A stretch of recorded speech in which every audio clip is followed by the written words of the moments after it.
Hi, everybody. Today with my special guests, Nechama, Nerdalliun, and Agent. We are discussing chapter 4 from Marshall B. Rosenberg's book, Nonviolent Communication. And as last week, the leadership today takes Nechama, because, yeah, why not? Excellent presentation. So, take the lead. Yes, we had a lot of fun last week. So I'm going to start with the share screen. Let's see what we've got. Share. Okay.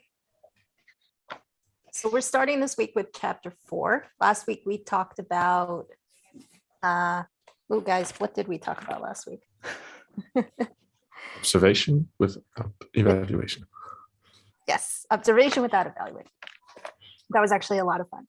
And so this week, following up on that, we're going to talk about identifying and expressing feelings. So this was an interesting chapter. And let's just jump right in.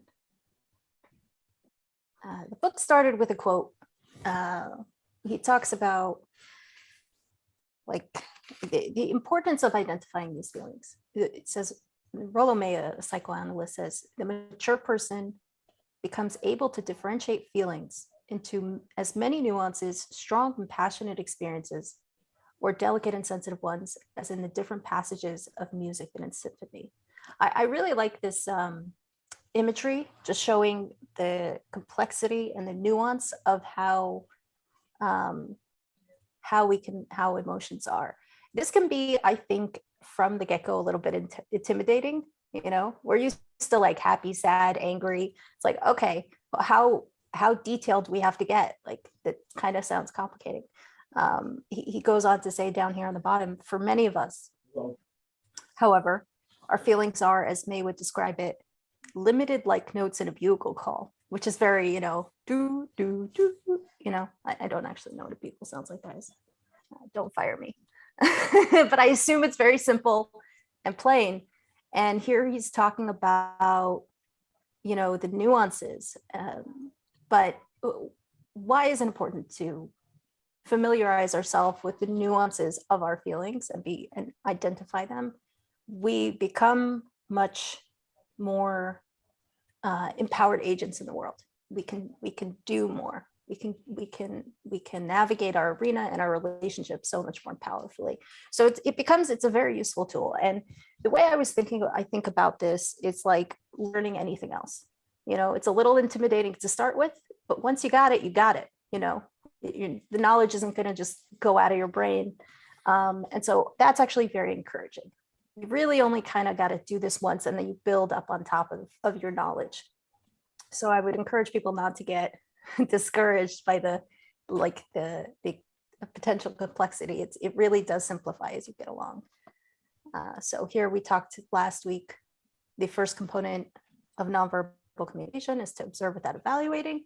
And the second component, the reason why we're learning this, is to express how we're feeling. And we need to know how we're feeling first in order to express it to another person effectively.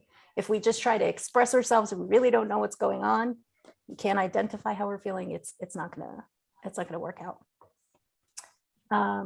Just out of curiosity, when I move my mouse around on the screen, can you guys see that? No, okay, good to know.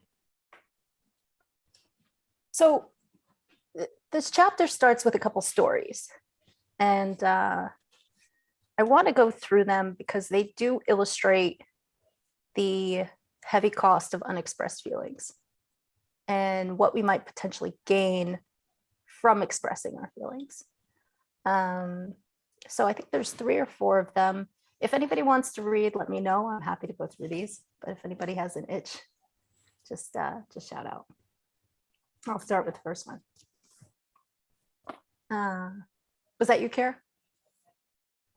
I still working on the description, so it's awesome. as good as possible. I think next reading would be Nerdalliun and then Agent. I will be keeping silent for. So awesome. Okay. My connection isn't that great, so sorry if I ask you to repeat yourself a few times. We have like a little bit of storms here today, so we're working with what we're working with. So the first story he goes into at a nonviolent communication workshop, a college student spoke about being kept awake by his roommate who was playing a stereo late at night, loudly. And when he asked to express how he felt about when this happened, the student replied, "I feel that this isn't right to play music so loud at night." Now, I pointed out, the author, that when he followed the word feel with the word that, he was expressing an opinion, but not revealing his feelings. He was saying, I feel like it's not right. That's just an opinion. He didn't talk about how he actually feels about it. He responded, again, he asked him to express his feelings, and he responded, I feel when people do something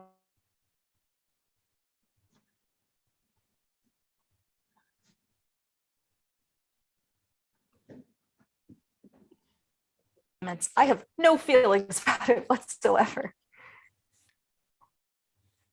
And obviously he had a lot of strong feelings, but he couldn't identify them. He didn't know how to become aware of them, let alone express them, right? When he's saying, I don't have any feelings, he's expressing that with emotion. But he's struggling because he doesn't even know how to identify what it is he's feeling. He's saying, this is wrong, this is my opinion, but he's not talking about frustration. He's not talking about anger. He's not talking, the what is the sensation that you feel in your body? This difficulty in identifying and expressing feelings is common. The country singer Reba McEntire wrote a song about her father's death. I think a lot of people will probably be able to relate to this in some way or another. Titled "The Greatest Man I Never Knew." And in doing so, she undoubtedly expressed the sentiment of many people who were never able to establish the emotional connection they would have liked with their fathers. I think this is just a very common thing. We want to have more emotional connection, but it's sort of like the tools in the middle are missing. How do I do that? And that's where the loss is. We're a little bit text heavy this week, but we'll get through it. It's just the first part, guys. You're doing great. Rather good. Thank you. So Other goes on. He talks about how he hears a lot of statements. This woman came into the seminars, and I think this is a very common thing as well. She goes, I don't want you guys to get the wrong idea. I married a wonderful man. I love him. But I never know what he's feeling. I feel like I'm married to a wall. And the husband is sitting right there, and he does an excellent imitation of a wall. He's sitting there, quiet and immobile. And exasperated, she turns to me and she exclaims, see, this is what happens all the time. He sits and he says nothing. It's like living with a wall. It sounds to me like you're feeling lonely and wanting more emotional contact with your husband, I responded. And when she agreed, I tried to show how statements such as, I feel like I'm living with a wall, again, not an emotion, right, are unlikely to bring her feelings and desires to her husband's attention. In fact, it's more likely to be heard as criticism than as an invitation to connect with her feelings. That's a very harsh criticism. I mean, what human wants to be looked at and go, you are a wall? It's like, okay, well, I don't feel great about that. And that's very invalidating, More such statements often lead to self-fulfilling prophecies. A husband, for example, if he hears himself criticized for behaving like a wall, and he's hurt and discouraged and doesn't respond, thereby confirming his wife's image of him as a wall. So that's there's in this previous case, again, the woman doesn't have any tools to express how she's feeling. And the result of that is just creating more distance. Even though she's trying so hard, if you ask her, are you trying? And she's trying with what she's got. Unfortunately, it's not the correct, it's not effective tools. So it's not working and it's creating more distance. But, and the husband as well, he doesn't want to be sitting there and having this discussion. He wants things to be peaceful. What husband doesn't want their wife to be calm and happy, which is not the state that she's in. And so it's easy in some ways to just say, let's not talk about it, or I don't know. But there really is a process, and I see this a lot where people simply, this is the way it is, and they accept it and they live like this for 5, 10, 20 years. But I think that's why these tools are so useful, because what I've seen as well, I've seen both ends of people living in ways for decades, and then as well, with the correct tools, I don't want to say the correct tools, but with effective tools, you can actually create, a transformation of the energy and get to the root of a matter and actually create some understanding. That's obviously the goal here. I think this is the last story. Yeah. I was thinking before we go into that story, I wanted to ask guys what stood out to you from that story, because obviously there is some tendencies for women be easier connected to feelings. I don't know, it might be misconception. Internet, don't punish me for like really violent ideas that I'm expressing at the moment. Yeah. She feels like she's talking to the wall, and, and people do not express their feelings. What do guys have to say about it? Nerdalliun. Nerdalliun has not so much to say about it. Kind of feel a little sorry for the husband who's been called a wall. I've been called a wall.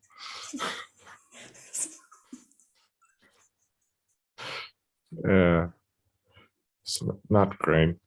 Yeah, feeling some sympathy, because like expressing feelings can get a person in trouble. So like going for a strategy of just keeping feelings to oneself seems like a safe play to play it, and then feeling sad like that also won't be working out if that's all you ever do.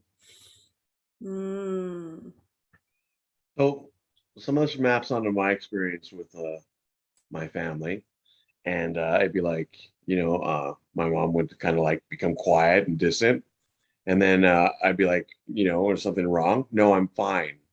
Fine. When someone says fine, has a totally different salience to me than someone else, right? Like, or no, I'm fine. You know what I mean? Like, obviously not. You're obviously not fine, but you don't want to talk about it and you don't want to let me in, right? So that wall, that relating to someone who is a wall, is very salient for me, right? So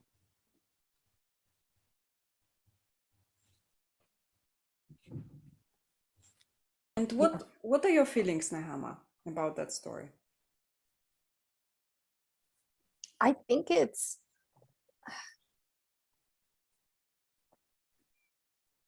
I'm actually trying to think what my feelings are. I think it's, my answer is my opinion. It's not even a feeling. I'll start with my opinion. I think it's so common, I don't know.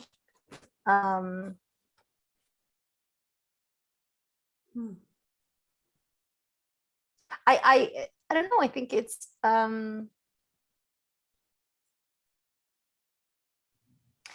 I'm reflecting on like how my family and I communicate, because we used to communicate like this, and a lot of just like hitting up against walls and misunderstandings for many years. We had a lot of these kind of interactions, and in the last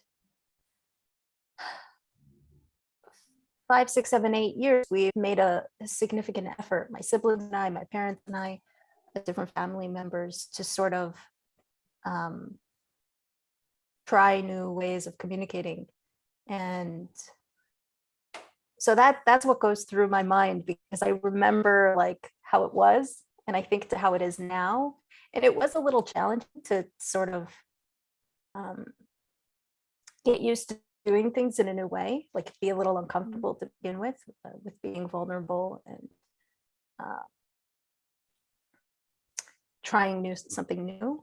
But I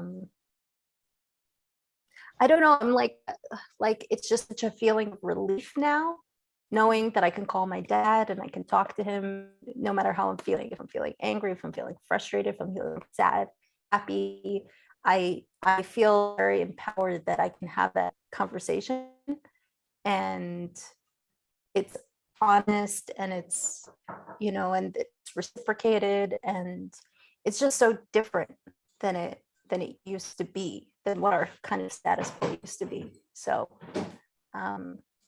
yeah, I guess I feel empowered, and I kind of, that's what I would hope for other people to be able to have, I guess. Yeah.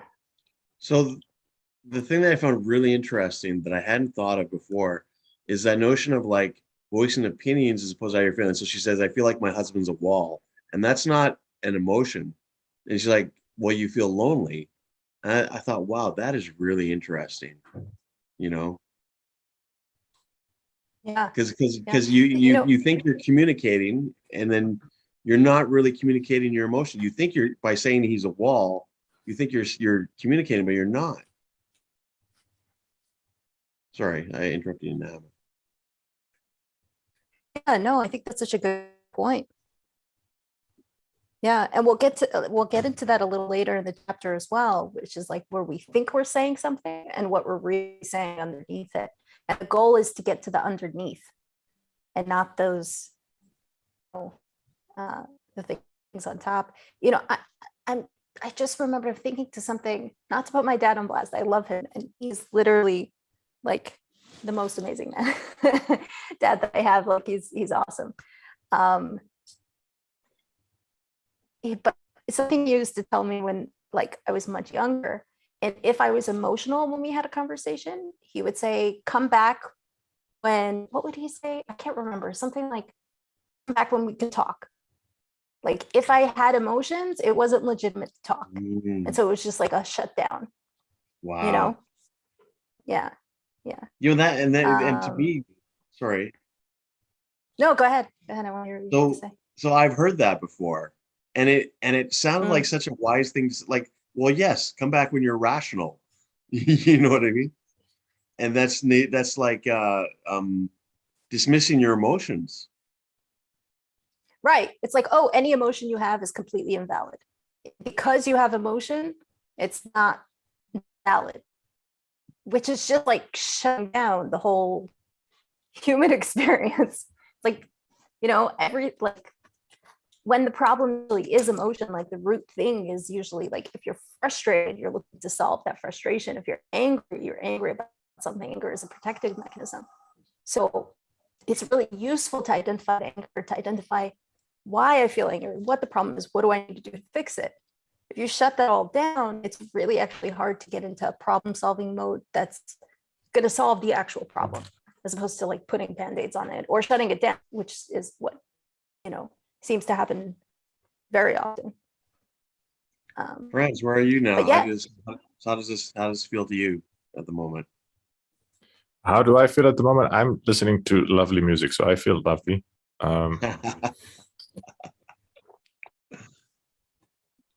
Yeah, thinking about the come back to me when you're rational. I think depending on how intense the emotions are, that can sometimes be a good move. Like, I think people can become overwhelmed by emotions to a point where trying to do problem solving would be counterproductive. But like going the other direction and just shutting all emotion out of all of discussions is obviously too far. I spent some time with an anthropologist who really likes the idea of being able to think while experiencing strong emotions. So I try to get some practice in that, and it becomes really difficult to think, to be able to take different perspectives. I feel like, my opinion is that emotions tend to narrow one's mind, so that specific things become salient. It's very difficult to notice other things, and certain kinds of narratives just seem compelling in ways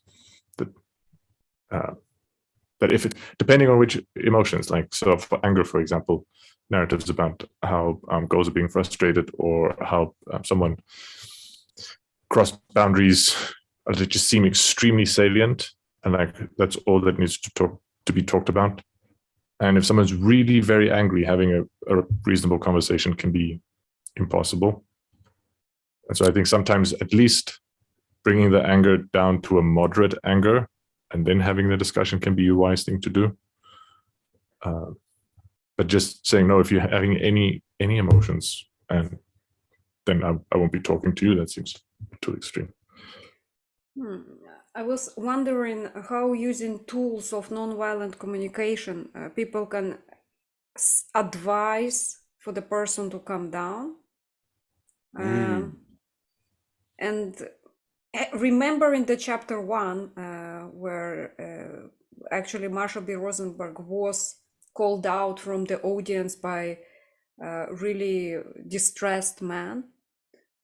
He diffused the situation by actually asking questions and paying attention.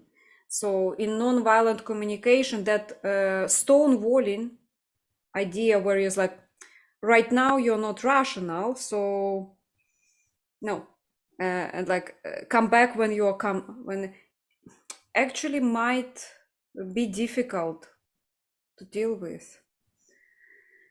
So Nodrik, like, so what happened there? Like, how did he deal with it? He didn't just stonewall him and say, come back when you're rational. How did he diffuse the situation? What technique did he use? So the story I'm talking about, where Marshall B. Rosenberg was called out from the audience member, and like the audience member was talking, you Americans, like you're responsible for the misfortunes. And then he would follow by telling the situation he's in and why he's so upset with Americans. So apparently the way Marshall B. Rosenberg was kind of a representation of Americans for him. And Marshall B. Rosenberg, he started talking and was like, let's explain to me exactly what is going on by asking following questions. If I understood you correctly, and then he repeated back what the man was saying, and the man, no, you don't understand it. And the man would give some other arguments, and Marshall B. Rosenberg would ask to clarify it further. And the more the guy was clarifying the situation, he actually, if I understood the book correctly, he felt like, first of all, he was perceiving as if the other person hears him out, makes an effort, tries to understand. At least that already diffused the situation. And yeah, so the kind of assessing the situation, so clarifying, observation, the stage 1, observing what is going on. But if you don't understand what is going on, which is like very often my case, I have it difficult to understand social cues. Like I paid the effort. And so, you can ask the question to clarify the social situation. That never came to mind. So that would be excellent. And sometimes people aren't aware, they're not able to read the situation, because how can they admit to not being able to understand the situation? And they're like, you're projecting. Like, what? No. Like, what? And the conversation isn't happening because there is always that stone wall, let's say. So like, I just want to, before we move on, so like the first steps to like sort of encountering someone that's angry, that's stonewalling, is to clarify what to observe, to clarify and to kind of like encourage them to like show that you say, I think you're saying is this, and then allowing them to agree or disagree with it. Yeah. Would that be the first step? Yeah, correct. Yes, at least show the effort. I heard people were like, I will not talk to irrational person, it's a waste of time. I mean, it depends, like define irrational first of all. Like, I really want to know, what do you see as irrational? Because yeah, just suppressing emotions and teaching people to suppress emotions, well, it's a good skill to have, but actually actively finding the ways in a healthy way to calm down, it's also a good skill to have. Not always relying on another person to hear you out, but like self calming down. I think I gave 2 arguments for or against in just one, like for addressing the emotional state and against it. Yeah, on one side, it's good for people to be able to be independent enough to calm down themselves. On the other side, it's also good to teach them to do that. Yeah, actually, I cannot make everybody happy with my No, but I I think it makes sense. No, it's a good argument for just strong emotional regulation and having the tools so that you can use it depending on the circumstance. You know, if you're at work, you can identify that you're angry, but then you can have the tools to decide, okay, how am I going to approach this? Versus if you're at home talking to your wife, you're going to talk to your wife very differently than you're going to talk to your boss when you're angry, even though those are, you know, you're both angry, but it's a very different circumstance. So yeah, I mean, there's that saying. There's a saying that we hurt the ones we love the most, right? Like, yes, you can be the most callous with your boss. You have that professional thing that has to be made. With your wife, you could maybe say that snide comment or let that snide comment go, right? Like, yeah, and the ones we're closest to usually, you know, it's like the ones we care about the most. That's why it hurts so much, you know. yes, So there's a lot of truth to that. Yeah, there's less emotional distance. Okay, I apologize everybody for technical difficulties. I think we're a little bit better now. It feels better. Good. So we are moving on to the next story, right? Yes. Yeah, I think Nerdalliun or Agent can read the next story and we can discuss it like that. And that's an interesting Awesome. format. Okay.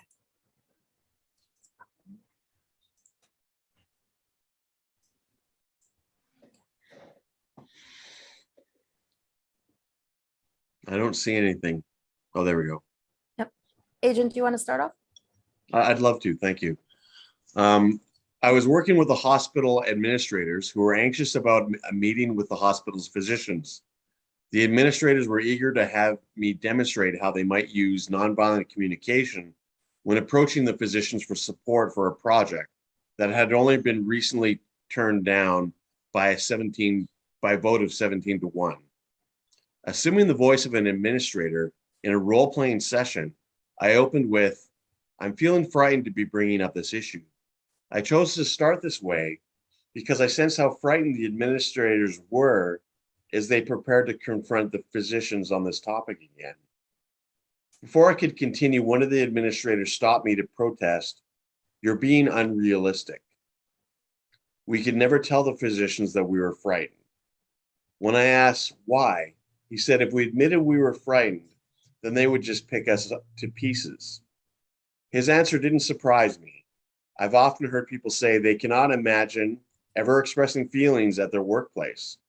I was pleased to learn, however, that one of the administrators did decide to risk expressing his vulnerability at the dreaded meeting."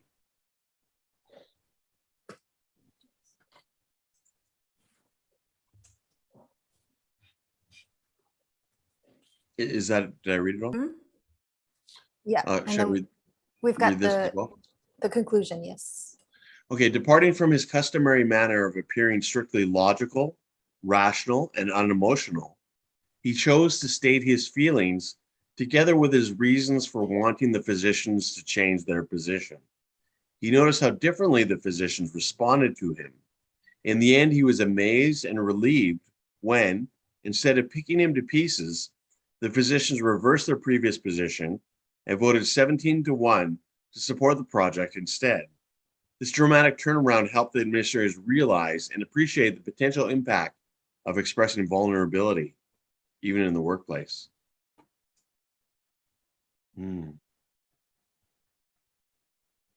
Yeah, I'll start with my comments. This story hit me kind of hard because first reading it, it seems a little extreme. Like, oh, really? They all voted one way, and then you just said some feelings, and then all of a sudden, it seemed almost unrealistic that everybody would, change their feelings, change their position, especially with the expression of feelings. And this part of the chapter in particular, he's making an argument here in the top right about,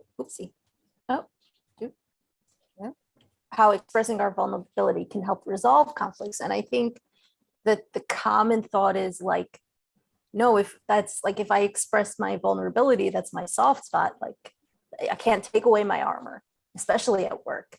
And he's making an argument for that. And yeah, so it struck me how like sort of unbelievable or unrealistic the story was. But then again, when I reflected on like my personal experiences, I actually have a lot of stories like that where, I had an argument with somebody, let's say, and then it just seems like it's not going to turn around.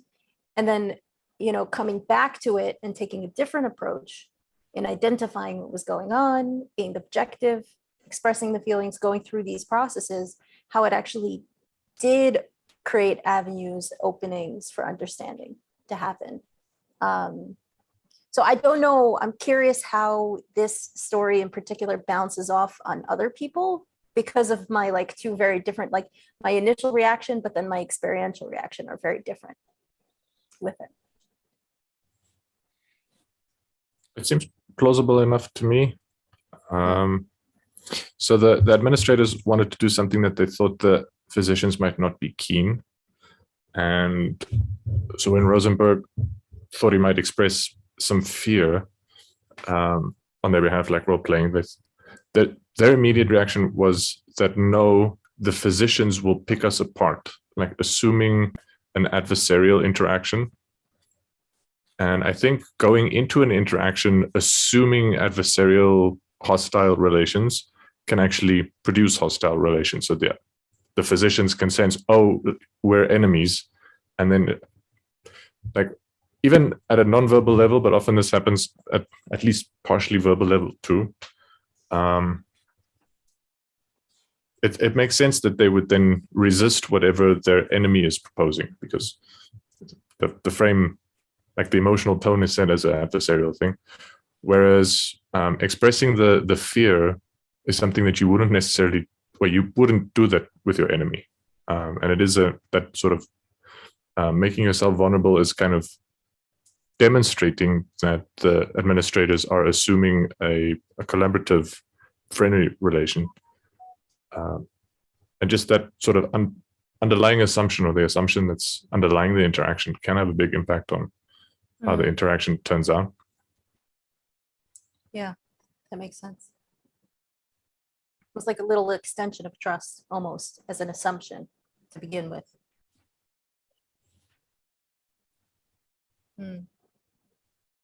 If you think about it in the organizational context, they are supposed to be on the same side, but at the same hospital. I'm sorry, Par. Is that I agree with that idea that we cannot go to others expecting adversarial kind of adversarial reception and then not get it. It's just like it's not what I observed. Coming out and just like being ready to talk without preparing for a battle gets better results. If I can simplify it further. Yeah, Interesting no, story. I agree. I think like for me, my own personal sign of when I'm not ready to talk to somebody is if I'm imagining in my head they're coming back to me with some angry words or something, then it's like, oh, okay, I need to calm down a little more. I'm not ready. Like if I'm already anticipating something negative from them, that's not about them. It's about me. And so then I find, okay, I need to reorient myself before I go into this conversation because I'm clearly not ready. So I think that's a really good point.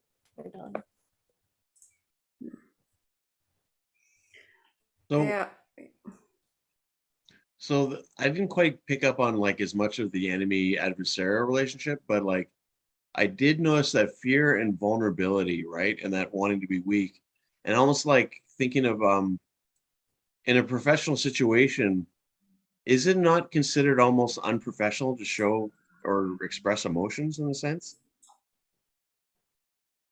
Do you think that's the case? What do you think, Franz? I mean, Nerdalliun, pardon me. Nerdy You facts. recover. Yeah, it can be. Trying to think of examples. Like, so it very much depends on the role in the organization one has. I think figureheads often are expected to show appropriate emotion. So for some reason, the examples that came up would be presidents addressing crowds after tragedies. For the president to be cold in the face of tragedy seems inappropriate.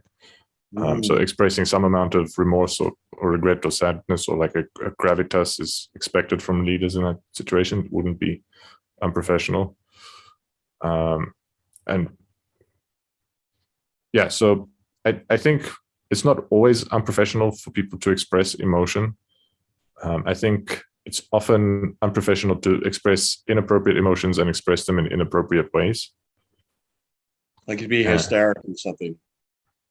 Hysterical or excessively flirtatious in an inappropriate context. Or inappropriately angry, like inappropriately aggressive. Like sometimes aggressive good, sometimes not. Like it's very situation dependent. I think a good doctor would have better patient relations if they also would be able to express some pity for their patients if it's going really bad, just a little bit, not sort of break down in tears uncontrollably with the family. But like laughing at a family who's going through a tragedy would be extremely unprofessional, and just being completely indifferent to a family's tragedy would also be unprofessional.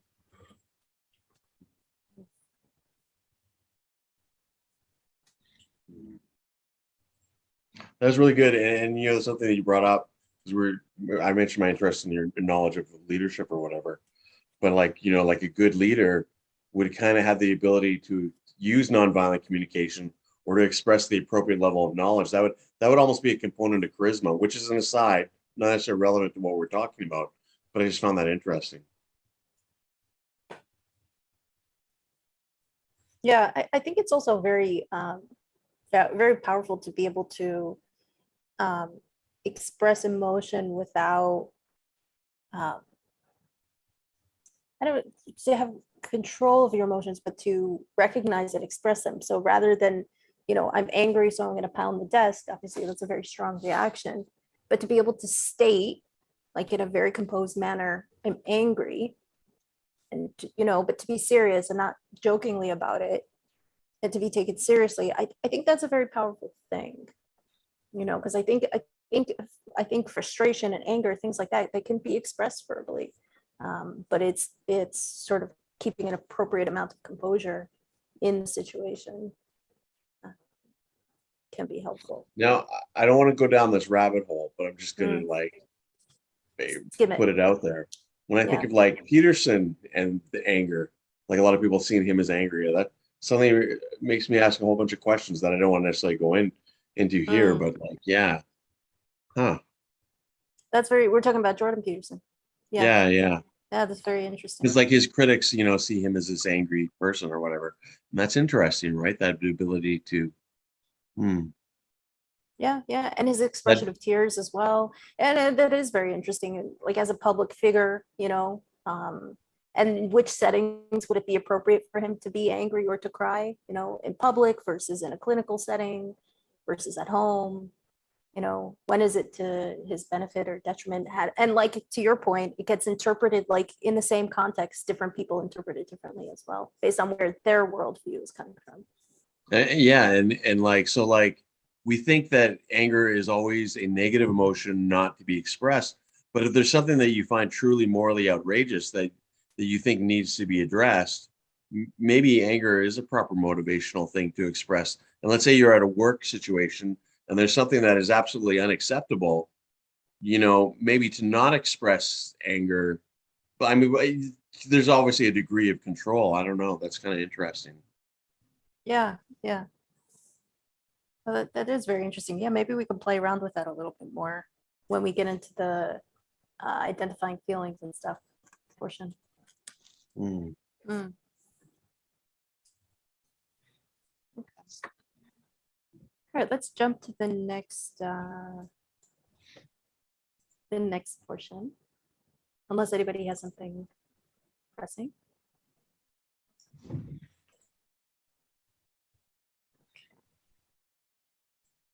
So Rosenberg continues, before we get into identifying feelings, he wants to talk about a couple of confusions that people have. The things that we think are feelings that are not actually feelings.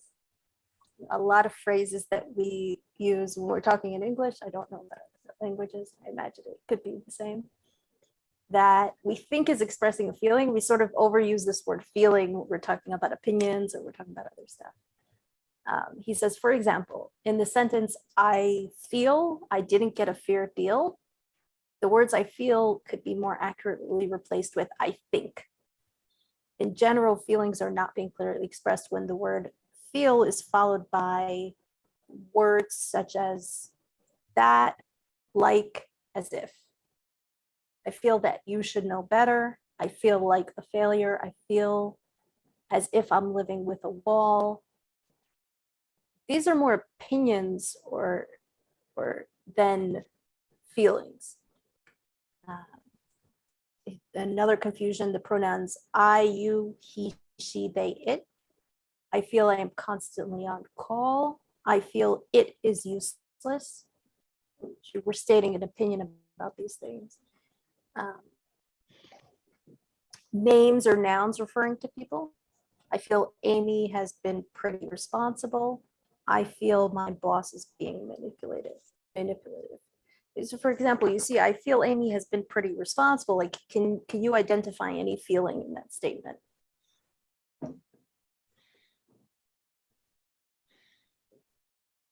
I don't see one. It's more of a, it really is more of an opinion. So we often blur the lines between opinion and emotion. Yeah. So this is one of the first distinctions he makes. And I think this gets a bit clearer when we actually start later. We'll get into in a few slides identifying what feelings actually are. So we're just talking about what we're getting confused about now, but it'll get a lot more clear when you actually start identifying feelings. It starts to become a lot more clear what is an opinion and what is, just a statement of fact. Yeah, go ahead, Agent. I just had an organizational thing just for my own sake of how much to concentrate. This is all directly from the book, right? Yeah. Yeah. Okay, so so I was just taking a lot of notes. I thought, I can't participate and take all these notes. So thank you. No. Don't stress don't stress yourself out. This is all directly from the book. Yeah.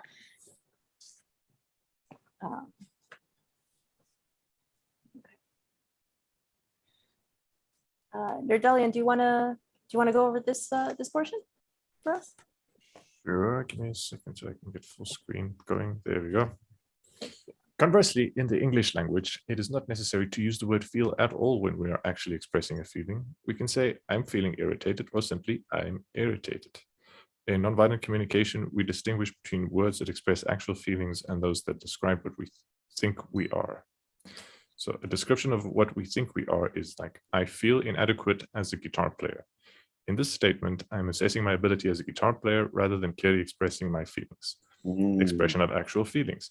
I feel disappointed in myself as a guitar player. I feel impatient with myself as a guitar player. I feel frustrated with myself as a guitar player. The actual feeling behind my assessment of myself as inadequate could therefore be disappointment, impatience, frustration, or some other emotion.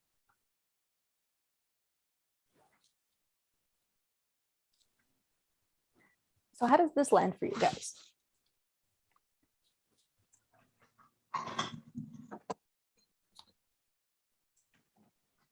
Yeah, it makes sense. I think the same point actually applies to many of the emotion terms. where different people may actually be pointing out different emotions using the same terms. So to say, I feel inadequate as a guitar player, I don't know. Some of the, I'd have to actually see the list of vocabulary words. Some of the more obscure emotion words may be as like uninformative to a majority of people as, say, I feel inadequate. So is I feel inadequate still an expression of an emotion, or is that still not? He's saying that it's not. Because this is really interesting, because I've heard people, I just had a conversation with a friend and he was saying things very similar to this. And I just took it as fact that that's how he felt. And I've done this myself. And I thought almost of like the importance of, as you go through this nonviolent communication, even from apart from the interpersonal thing, but understanding yourself and what's going on, this is very useful. Yeah. I that's how I generally think about it, actually, is I first think about it for myself before I even am going outwards in communication with somebody else. Because if I can't identify what's going on in here, I feel totally lost out there, you know?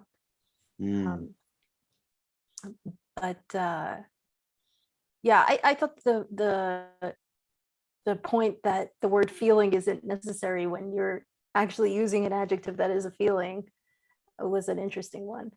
And that word feeling is almost, he's saying it's kind of redundant, it's extra. That if you're expressing an emotion, the emotion itself, the word is good enough. And that oftentimes we use the word feeling and then follow it by something that's not in fact a feeling. That's interesting. Can you clarify that? Like that, when you say use the adjective as feeling. So like whenever I say I feel, I'm kind of not stating a feeling. Is that what you're saying? Well, no, so I wouldn't make the blanket statement. You could say, I feel frustrated, and frustrated is a feeling, it is an emotion. But he's saying you don't, that the word feeling isn't necessary. You can just say, I'm frustrated. That you know, that you don't need that extra, the extra icing, and that a lot of the confusion, like we were talking about here, you know, this previous slide, you know, there's a lot of this I feel followed by opinions. I feel you should go to the store. I feel like you didn't do a good enough job. I feel like I'm not a good piano player. These are all opinions that I have, but none of them, I haven't included any emotions. There are emotions behind it that are making me state these opinions. I feel like I'm not a good piano player. So that could be, what would I feel? I've never tried to play piano, guys. I don't really think that. But that could be, I feel frustrated at my, you know, lack of ability or something. Well, I actually do feel that I'm not a good piano player, but that's an entirely other topic. No, so then it's a good, so it's a good example then. Kara, you wanted to say something? I wanted to say, like, we are all three of us, the rest of us, all three are piano players. It's just like, but I feel there is feel this. Amused. That's actually an actual feeling, and I was thinking about that idea. When if we actually talk like this, I feel that this is red. If we talk like this, so we actually not only stating the opinion, but sometimes we actually stating fact mixed in with the feeling. We wire our brains ourselves in a wrong way. It's like I went one step further, but let's talk about opinions, right? If we can't identify what is opinion and what is a feeling, and we keep repeating it over and over, so basically that's a hairbrush, and the entire brush is I feel everything with everything. Then we will kind of influence our brain this way, so we will find it more difficult to identify what is a feeling, what is opinion, what is a fact sometimes, if it takes one step further. So yeah, controlling our speech is really important. Yeah, and I like that idea to first talk to yourself in those categories before addressing other people. That's interesting. Being mindful of that. Yeah, yeah. And I also want to point out that there is nothing wrong with these opinions or facts. Our opinions will often stem from our feelings. It's more so that the confusion comes in is that we jump straight to the opinion often because many people are not used to identifying and thinking about the feeling first and foremost. We sort of just jump over it straight to our conclusion of whatever that is. And that's why when we're in communication with others, we're sort of lobbing opinions at each other as feelings, but that doesn't give us a lot of room to work. Yeah, Kara. I just love the expression, we lobbying our opinions at each other. That's brilliant. like hurtling pixels at each other as if like in a Discord space and like to confirm how our opinions are actual feelings. It's interesting. Well, it's like, yeah, it's like you're not a good husband. Okay, well, what does that mean? You know, like that's an opinion. I know that's a big one. I jumped straight to it. No, I think I'm a terrible husband. I agree. Yeah, there might be the issue of the female male thing there. I don't know. We have to work on that. Like I found it, and I already mentioned this, but I think Kara touched on this too. Is that because like sometimes when we talk like this, when we make these errors, we're kind of not able to organize our own understanding in a sense. And you touched on this too, Nechama, like yours, because I was saying like the interpersonal dynamic, but like first we have to be able to clarify with our own minds, like we have these opinions that we think are our feelings, but if we don't know what we're feeling about a situation, then yeah, like you said earlier, then you're lost, right? Like yeah. I give a couple of examples of using the word feel to express something that's not a feeling, where the word think seems even less appropriate than feel. So I think sometimes people have intuitions, or they perceive things that they won't be able to elaborate on if you'd ask them what they think about it. So the example of I feel my boss is being manipulative. Like if I were to say, I think my boss is being manipulative, that suggests the follow-up question, what makes you think that, should be answerable. Like the person should be able to say, like, I think that because I've observed this. There should be like a reasoning process. And sometimes people don't have access to that kind of reasoning. They just sense it at an intuitive level. And they use the word, I feel my boss is being manipulative, to say, I intuitively perceive my boss as manipulative, rather than to say, I think my boss is being manipulative. Because one can also not perceive one's boss as being manipulative and then go through a process of logical reasoning and end up, actually, I think my boss may be manipulative. I don't feel like my boss is being manipulative, but I think they're being manipulative. Like that sort of language makes a bit of sense. But to say, I don't feel like my boss is being manipulative isn't an emotion. Yeah, that was a really good point. The relation of intuition and like, because like intuition is you don't have a logical thing, but at the same time, it's like, yeah, how does intuition relate to feeling? But I don't want to derail us with that, but that was really good. Yeah, I really like that point too. And I like the interchange of switching out the word feel for think and then using that as like a sort of an internal line of questioning. So you can kind of get more to like, what's really going on here? Why do I think my boss is being manipulative? What happened? What's I think that's really useful. Okay. Let's jump ahead. I think distinguish between what we feel and what we think we are. I think we had gone over this. Yeah, so number 2, did we go over number 2 yet? Yeah, we did. I think that last statement needs some expressions. Well, that's really good. Distinguish between what we feel and what we think we are. Would anyone care to like maybe elaborate on that? Mm.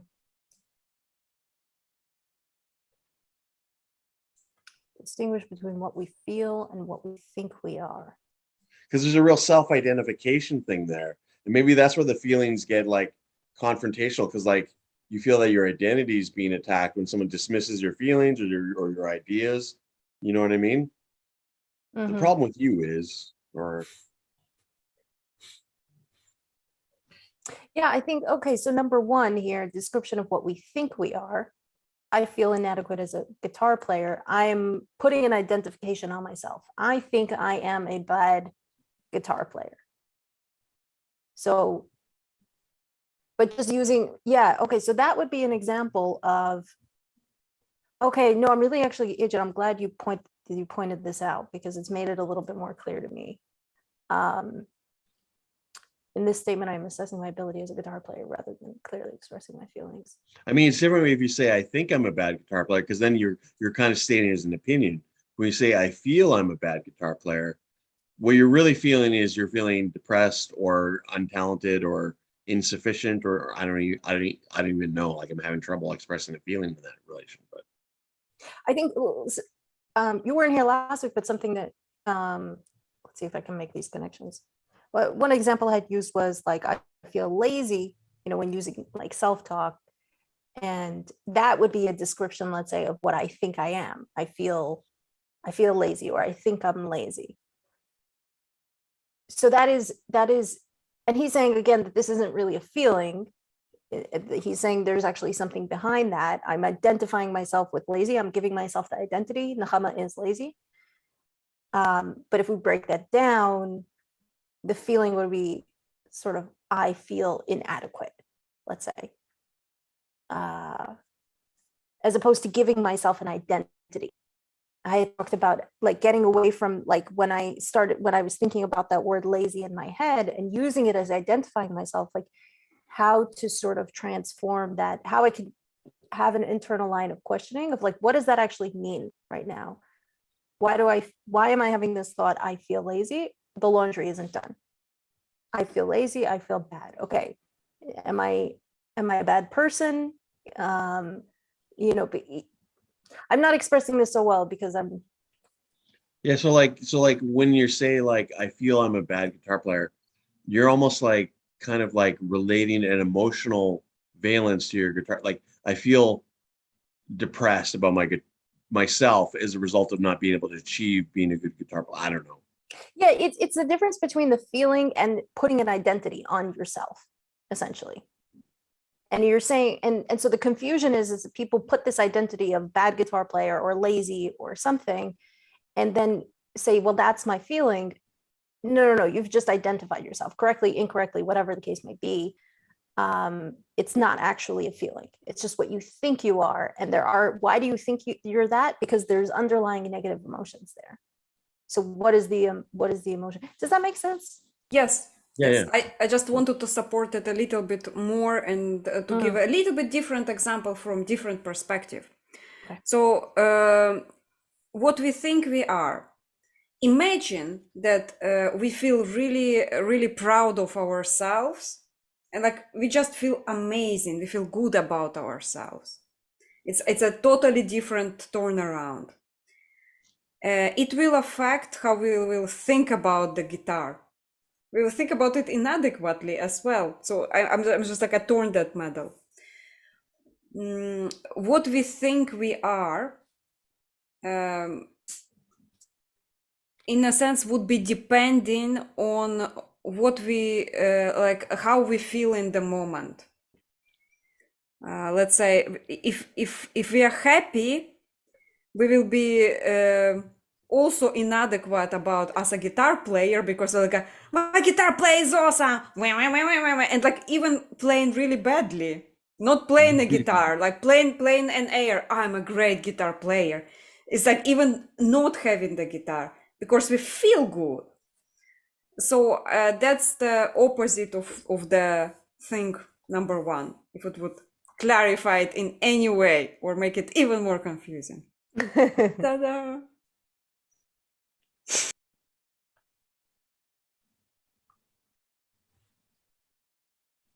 Yeah, who wants to read the second one? If no one does, I could, or maybe our new participant Graham would like to read. Hello, Yes, Graham. I welcome, just wanted Graham. you to say hello. Graham, is your internet okay? Hi.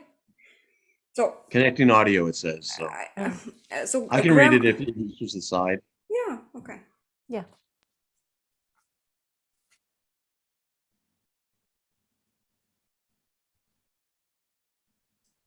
Is this the slide? Do we already? Oh, Yeah. Oh, that's okay, Graham. Just you'll get connected. All right. So I think we did go over this. Let's jump. Oh, guys. I'm still learning how to use all of this. Oh, I'm stuck. There we go. Okay. starting with likewise. Mhm. Okay.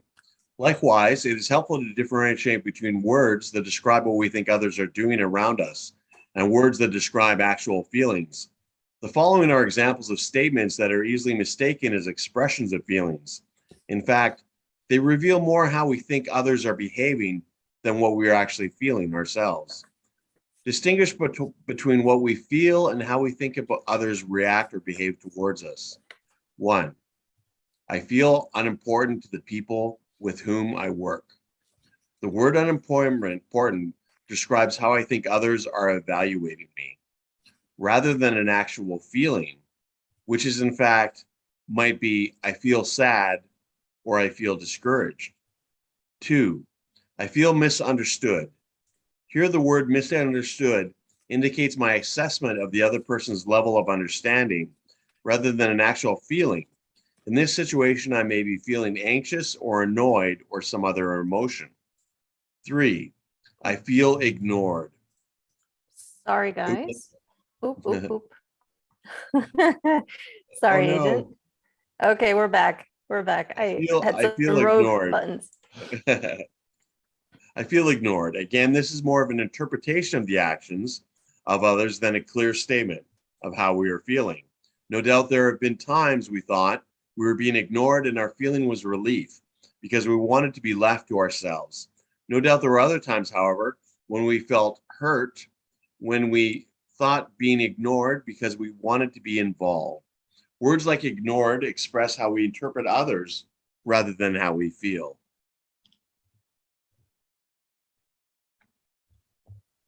Yeah, so I thought that this was an interesting one because I think this is easy to mix up without. I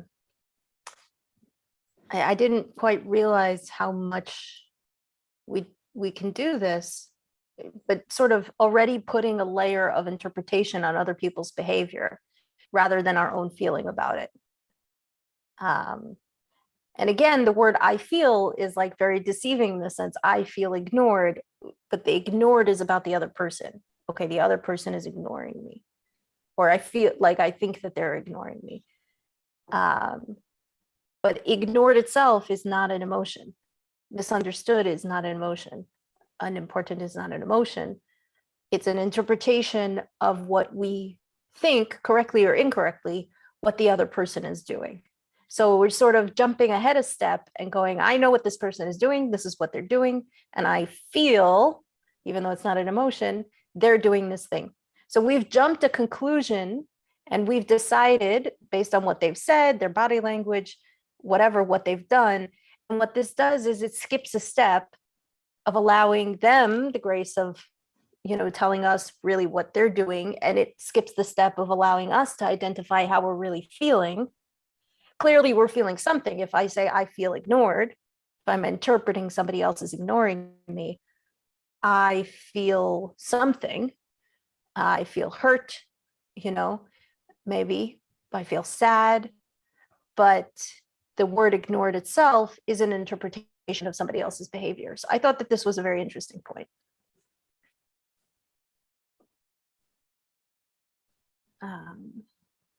I really like it, actually. No, I was. Can people hear me? Yes. Yes. Yes. Hi, Graham. Okay, thank you. No, hi. Thank you for inviting me, Kara. And I want to Nechama. say I'm going to be Oh, sorry. coming from a I'm going to be coming from a slightly different standpoint because one thing is I have a recently diagnosis of autism, Hmm. and not quite sure where I am on the spectrum. And I'm kind of old. I just turned 60 as well, so Oh, I congratulations. passed for a long time. And and one of the things that it jumps out here for my way of processing the world is with feelings a secondary step for me. It's like at the first step, it's like I'm looking at what's happening, and it's like my feeling is like an interpretation of those events. And this is one of those things that my parents drilled into me, basically from toddlerhood, where feelings don't necessarily reflect the underlying reality, where I can feel a way that, it's not necessarily true based off of what's going on, and being, like being ignored is one of those I can need, it's like as a kid, you could need attention at a time where the parent desperately needs to get something done.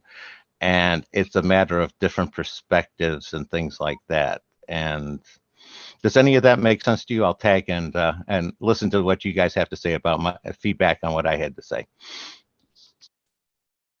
It's I thought definitely that was really good. Sorry, Kara. no. Go ahead, please. Agent.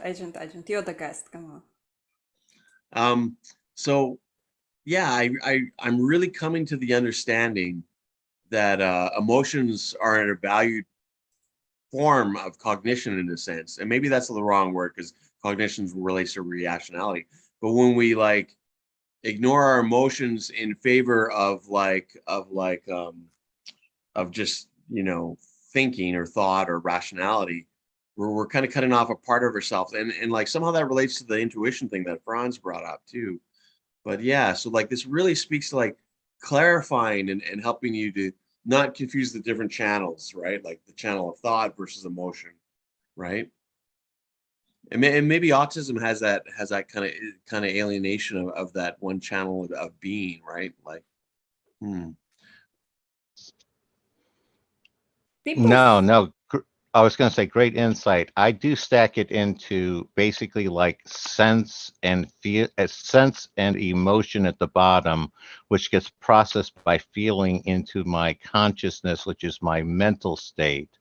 And then I go into like spiritual, which is where I relate to others through. And it's like, I have 3 different levels of truth that I deal with. It's like you can have an emotional, sense state where it's like chocolate is good.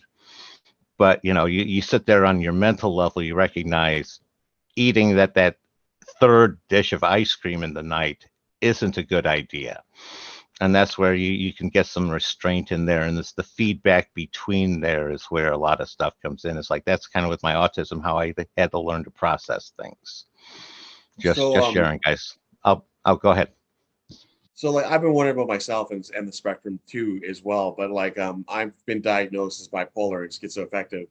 But I learned how to deal with my depression through a process of learning rational motive therapy. But rational motive therapy is all about outthinking your emotions in a sense, right? But it has a good model of like emotions, feelings, and then behavior, right? I just wanted to throw that out there. But like this is kind of like providing for me the missing component of getting in touch and clarifying my emotions. And then once like as Nechama said, like once I'm able to do that internally, and this I think provides that, then that'll enhance my interpersonal relationships with others. Because I'm not mixing up those channels, right, of cognition.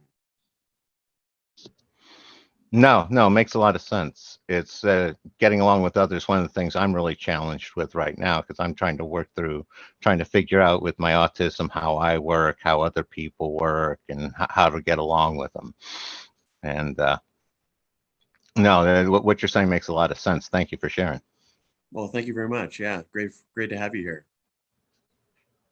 Yeah, and something else you said, Graham, that I liked was the differentiation between sense, and you'll tell me if I'm reading this correctly. I was sort of interpreting sense as sensation. Like, what is the sensation of eating chocolate? What does it feel like? As opposed to the objective, like, what is this chocolate doing to my body? What is the facts of the chocolate? What is the reality of the nutrition of the chocolate? And I think that one of the reasons that many people have a difficult time with feeling an emotion and identifying it. I'm not coming from a clinical background, so this is just what I think from my own anecdotal experience, is this, like a disembodiment from the body and a disembodiment from the sensation. And if we can't really, if we're disconnected from the sensations that we're feeling, then it becomes very hard to identify. So if we're eating chocolate, I can taste the chocolate. It has a certain texture that's very different than eating an orange, or very different than, eating a steak, let's say. You could think of emotions in the body, the sensation, the physical sensation of an emotion in the body is the same way. There is just that much distinction. But when there is conditioning from the environment to ignore or not even to sort of identify to begin with, those sensations sort of get muddled.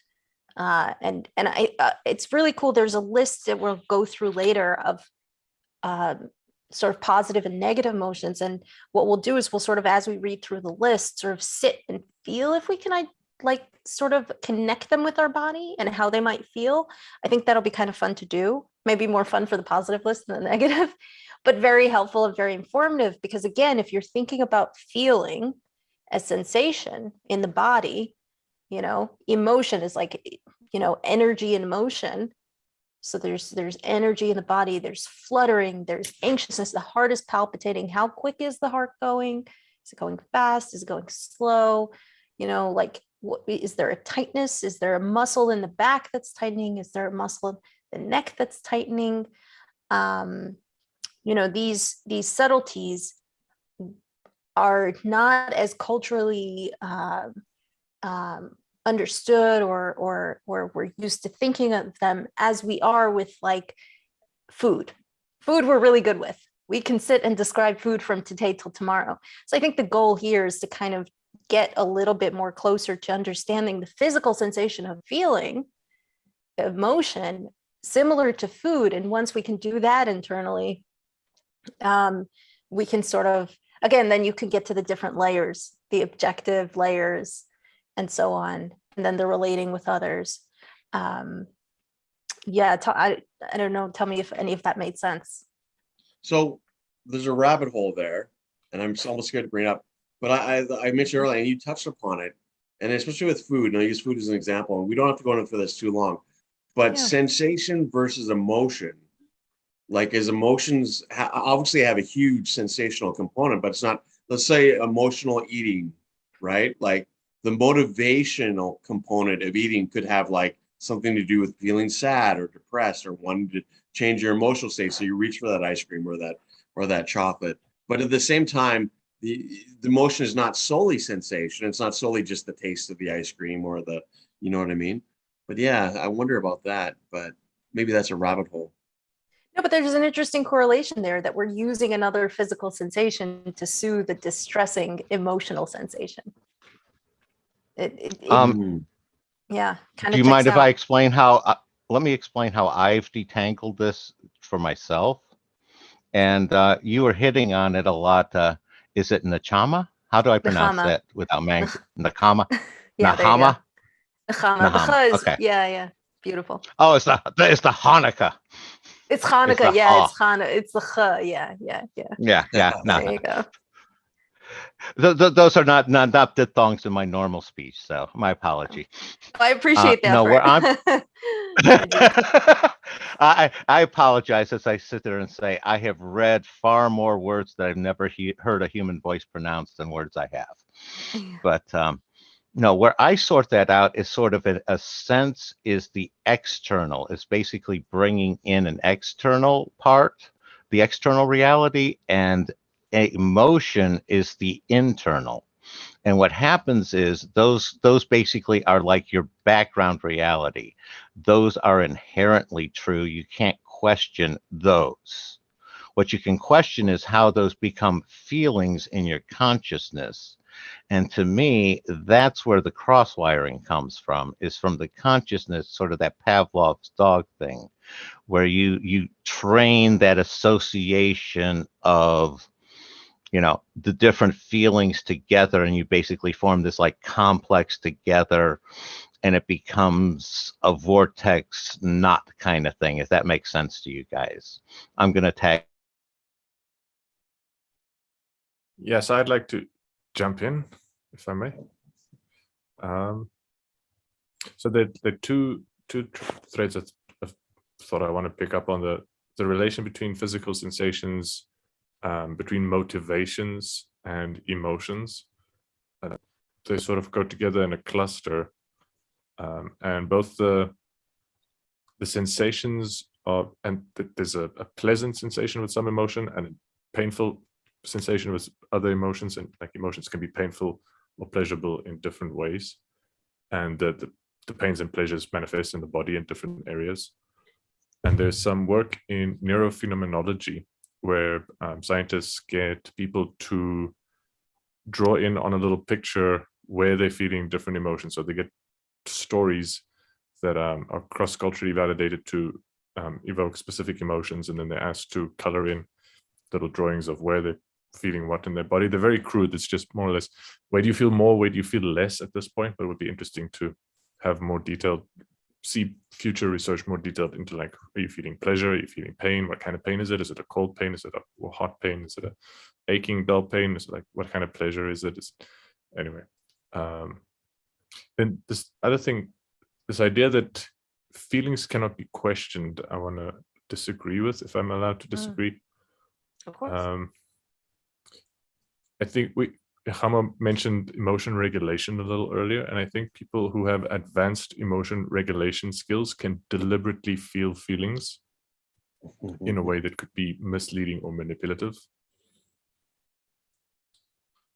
So at the point where a person can decide to, say, cry crocodile tears, really feel sad in order to manipulate people into getting pity favors, I think that sadness can be questioned. Like, is that sincere sadness or is that manipulation? And sometimes it's manipulation.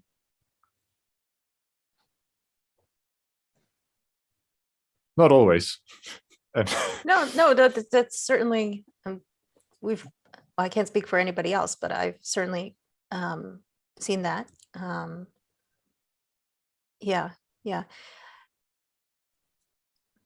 had a thought, it just, whoop, it went out. So I'm curious, Kara's smiling and being amused, so I want to know where she's at. Okay, so I'm thinking there will be more people joining in because it seems like a party now. So I thinking we should allow Nechama to finish, because Nechama actually put in a lot of work into it and a lot of slides and her personal pictures, which is amazing. I really like the dog looking out of the window. It was really beautifully done, and the way you structured it, I absolutely in awe. Oh, I really like it. So I think let's like people will start jumping in because we do have a conversation, but Great. let's finish the theoretical part. And Nechama, you say you have an exercise in the challenge. So yes. we will kind of glide through until the challenge and let all the newcomers to play with us a game. Great. By Nechama's lead. So we will Excellent facilitation, Kara. Thank you. Yeah, so let's all keep quiet. Yes, and my let my apology for derailing.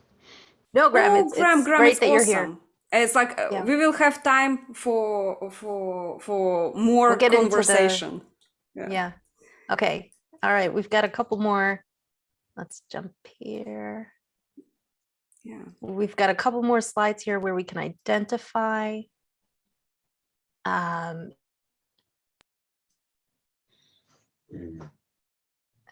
So we've got three different kinds of, we've got three slides here. We're going to go through three different kinds of words. The first one is words that express how that are not feelings. So everything here, these are not feelings. These are words that express how we interpret others. So we're skipping a step. So we're first going to identify the words that are interpreting others rather than how we feel. So we can identify them and go, oh, these are actually not feelings. Then we're going to talk about words that are feelings. We'll go through those. We'll go through the words that are positive feelings and words that are negative feelings. And then we've got our exercise. So maybe we can each take a turn. Oops.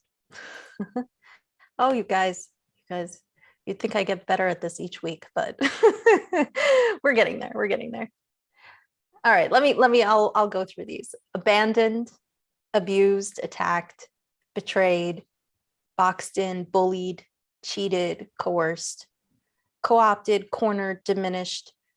So I don't know how these land for you, but as I'm reading them, I'm thinking, yes, these are how someone else is, how I'm interpreting somebody else acting. And we often say, I feel this, I feel that, but it's more, I feel cheated. The word cheated is an interpretation of somebody else's behavior. Now they may have cheated, but that's not a feeling. Cheated itself is not a feeling. It's more a statement of fact or an occurrence, right? Coerced is an occurrence. Distrusted, interrupted. Again, interrupted is something that can happen, but I might feel angry about it. Intimidated, let down, manipulated, misunderstood, neglected, overworked, patronized, pressured, provoked, put down, rejected, taken for granted, threatened, unappreciated, unheard, unseen, unsupported, unwanted, used. So the common thread here is that all of these require somebody else to be doing something that we don't like. You're allowed to not like it. You're allowed to have feelings about it. You should, in fact, if anybody is experiencing any of these things, please do have feelings about it. But these words are actually how we're interpreting somebody else rather than identifying an emotion. So before we jump to the next one, I want to know if anybody has any thoughts on this one. Does it make sense? Yeah. I really like all those trigger words. They all trigger emotions in me. Yeah. And Well, that's the thing. They really do trigger emotions, right? yeah, they're like a collection. I'm like both learning them to spot them, and on the other hand, like analyzing myself. Did I use those? It's like I use it for internal assessment somehow, which is very very interesting. Yeah, and it's not like these aren't helpful words. This isn't a list of words that are like, these are bad words to use. It's more so an identification of these are actually not emotions. These aren't sensations in your body. There will be, if you're using this word, there is gonna be an underlying sensation or probably multiple underlying sensations, but these are not them. These are about somebody else's behavior. So I don't entirely agree, though. Of course, if you're setting this up in a paradigm of, a dialogue, but like, for instance, I think another thing that you could maybe view this in, for instance, pressure is a good word, because if you take away or you kind of edit some of these words, you definitely get that. So like abandoned is not a feeling, but abandonment is. Or for instance, let's see, what else is there? Like coercion, that's definitely a sensation. But then you get something like pressured. So pressured is obviously a feeling in response to someone else, but pressure itself is a sensation, whether that's, a physical or a metaphysical or like a social pressure. Like these are definitely things that I think that we can feel, but it's not just like this is our response to that. It's like something that kind of underlines that. And I mean, correct me if you think I'm wrong, but like for instance, distrust, the sensation. So I think in that I also see where you're saying that it's like how you feel about something else, but are those feelings any less than like sadness or happiness? I mean, so maybe they're not feelings, but they're sensations. Okay, Ariel, you are not seen on the YouTube, you heard us voice, so I will introduce a different speaker. So there are two speakers that are seen, Graham, mathematician, and Ariel is a double major in anthropology. And Anthropology and religious studies. Also, I'll be on camera in a moment. I'm just having to get ready. Okay. So because you just jumped out of nowhere, and like it was super funny. I thought it was Graham, and then I was like, Graham's voice changed. My voice hasn't sounded that high in years. Now, I did want to contribute some of my observations as to how I love the way you are breaking that down, Nechama. Thank you. Did I get close there at least? Okay. Yeah. Where it breaks down to me and where the sensation is happening is a result of I'm observing this person behaving in this manner, but my belief, I really want to believe the alternative to what the my observation is leading me to, and is linked to a likelihood, and that uncertainty is like in the sense of being cheated. It's like where I'm getting the sensation is between my belief and not wanting to believe I'm being cheated, with looking at what I'm observing, and everything pointing to that I am being cheated, and the uncertainty as to which of those two is actually true, because sometimes it can look like you're being cheated and it's really not. Am I making sense there at all? And adding a little bit of subtlety, at least from my standpoint, to the frame you're building off of your framework. Yeah, I think so. And I'm glad it landed for you, because I frankly wasn't sure if it did. So thank you for that confirmation. So before going on to the next slide, I have a question for later that we can discuss. And what I kind of get the impression of is that these are often words that we use to not own our own emotional experience and almost pin the blame on others. But like that's something that we delve into next. So like this one was about how we interpret others. Well, what is the next slide about? Like, is it how we interpret ourselves, or? Yeah, so then the next ones we'll get to ourselves. And again, this isn't to say like, others should not be doing these things, obviously, not to discount that these occurrences are happening, but more so to kind of step back and see what's going on with us first before we kind of go into the interpretation of the other. So let me jump to the next one. Here we go.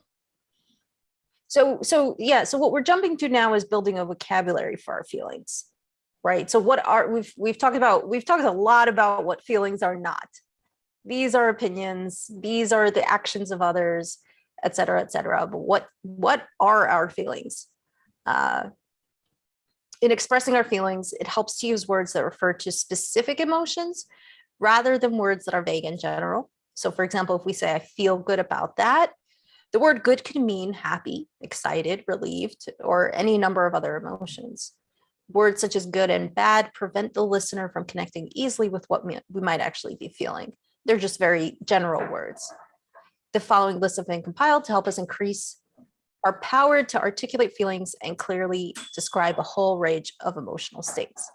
And so we've got a list of how we're likely to feel when our needs are being met.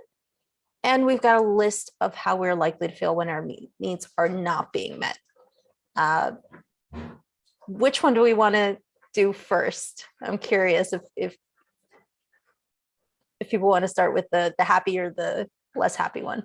Well, if we leave the happy for the later, then we go out on a positive note to carry us through our day. Good. I'm with you. Yeah. So maybe we go through this list and we can sort of go by alphabetical order, and we can just do a person to person. And what I would say is, as we're reading these words, you can close your eyes, you can keep your eyes open, but sort of how does the word land for you? Afraid. Okay, I can feel a little something in my chest. Oh, this is a little different for everybody. And don't stress about it. You don't need to, it's like, oh, I need to identify this, but you'll see that the word afraid and the word cold versus dejected, it's a slightly different sensation. It's a slightly different feeling. And so what we're just trying to do here is like familiarize ourselves with these words that are a lot more specific and sort of just feel into a little bit of how they feel. So maybe we can go, I'll start with A, we can go Kara, Nerdalliun, Agent. Who else do we have? We've got Ariel here, hey. And if your mic's ready, you can jump on, and then Graham. So we'll go in that order, and we can do, everybody just, we'll do a letter in that order. So we've got afraid, aggravated, agitated, alarmed, aloof, angry, anguished, annoyed, anxious, apathetic, apprehensive, aroused, ashamed.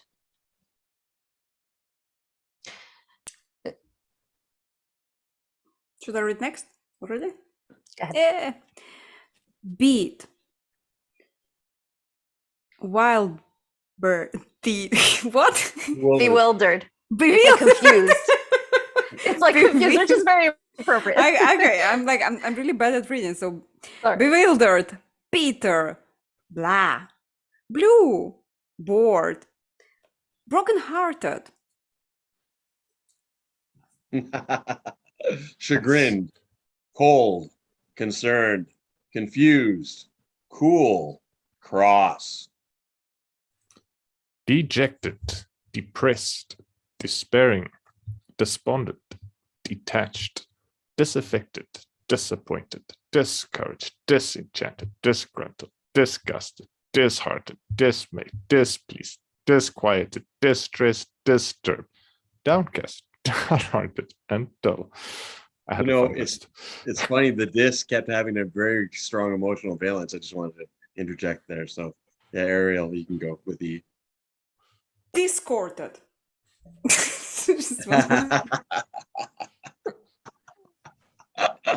discorded. Now, discorded seems like an adjective. We'll get into that later. I feel discorded. Can you see the words on your screen? Oh, yeah. Oh, sorry. Where are we? We're at E. Okay. Edgy, embarrassed, embittered, exacerbated, exhausted. Graham, maybe you can pick up at F. I cannot read the words on my screen. No problem. All right, I'll jump in. Fatigued, fearful, fidgety, forlorn, frightened, frustrated, furious. Gloomy, guilty. Oh, you can do age. That's only 2 words. Oh, come on. Look how many are in H. Heavy, helpless, hesitant, horrible, horrified, hostile, hot, humdrummed. What? Humdrum, it's like boring. Humdrum. So the Humpty Dumpty. Hurt. Impatient, indifferent, intense, irate, irked, irritated. Shall I do J and K? There's only one K. Jealous, jittery, keyed up. I do L2. All right, just got lazy, listless, lonely, and mad. Did I miss a couple? All right, leery, lethargic, listless, lonely. Mad, mean, miserable, mopey, morose, mournful. Nervous, nettled, numb. I'll do O. Overwhelmed. Panicky, passive, perplexed, pessimistic, puzzled.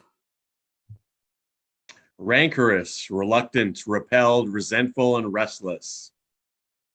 Sad, scared, sensitive, shaky, shocked, skeptical, sleepy, sorrowful, sorrow, spiritless, startled, surprised, suspicious.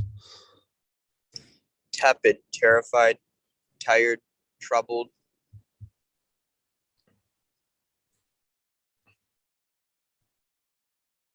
Is it my turn? Yeah. Uncomfortable, unconcerned, uneasy, unglued. I don't know what that means. Unhappy, unnerved, unsteady, upset, uptight, vexed. Weary. Wistful. Like it should be wishful. Withdrawn. No, it's wistful. Wistful is like really wanting something, like hopeful for something. Ah. It's Okay. a good word. It's a good word, yeah. Withdrawn. Woeful. Worried. Wretched. Also, unglued is probably like unbound or unwound. Mm. Or like Kind of harried and unbalanced. stressed out. or maybe- I will post it as let's learn new English words. Vocabulary lesson. Vocabulary. I really wanted to say unimpressed in the unamused in the it's like unimpressed, unamused, unsubscribed or something like those words. That'll give a lot of feelings. Unsubscribed. No. We're gonna get to It the is a positive word. one of that. You have to do the S's on the next one because maybe subscribed will be there. So Yeah. Subscribed.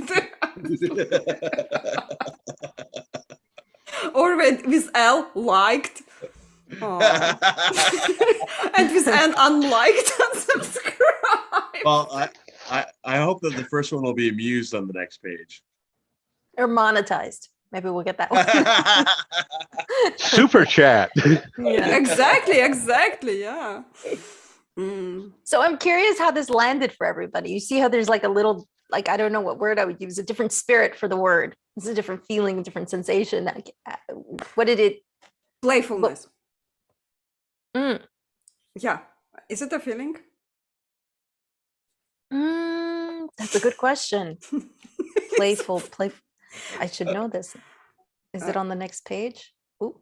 Ooh. Playful. I don't see it. That doesn't mean it's not an emotion, though. Yeah. I don't know. Yeah. No, but this was a fun exercise. But do you feel the difference between the words? They've each Yeah, got a like, different vibe. I already said it, but when Franz was doing all the disses, like just the sound of the duh in this, and like I just like, had like this like actual valence towards it, right? And yeah, even cold, like the cold, confused, cross, the sounds of the syllables almost have an emotional valence to them. Yeah. No, I Yeah. agree 100% with the agent. That has for me a lot of those correspond to onomatopoeia, where the sound of the word corresponds with a lot of that one. One of the things that I noticed in myself is the sensations tended to be higher in the body and, for lack of a better term, higher pitched if they were basically less visceral. And the ones that are more bodily related, like threats to the body, physical threats, tended to be much more lower in my body and more like lower pitch. I don't know if anybody had the same sort of correspondence, but that's what I noticed. Yeah, it's almost like the difference between feeling it in your gut versus feeling it in your head. Exactly. Things like suspicion is very high. It's because that's really high at the top. But some of the other ones, like abandoned, that's much more lower, like lower hitting, deeper. Yeah, even unglued, I had the sensation of suddenly becoming apart, and then harried, you know what I mean? Like, yeah. So and that kind of relates to like a physical compositional thing, right? It was interesting. It also reminds me of some of what we're reading in Sefer Yetzirah about this idea of like the more interior, like the deeper it is, and for good and for bad, but like this idea that like speech comes out in 5 different like bigger in the throat, bigaron, behech baloshon, in the palate, on the tongue, in the teeth, and in the lips. And basically, the further out you get, like the less interior and the less deep, or like the more surface level. But also on this idea that the deeper you feel something, the more it affects you. Even the one that Nodrik had trouble with, blah. Like, this is a blah. I feel blah. It's like almost like it's so like such a like a nondescript word. It's like I don't know how I feel. I just feel blah. Yeah.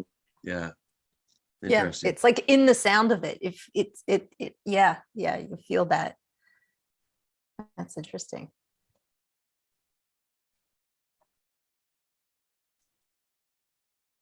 Even the word jittery makes me feel like I get this like, Yeah,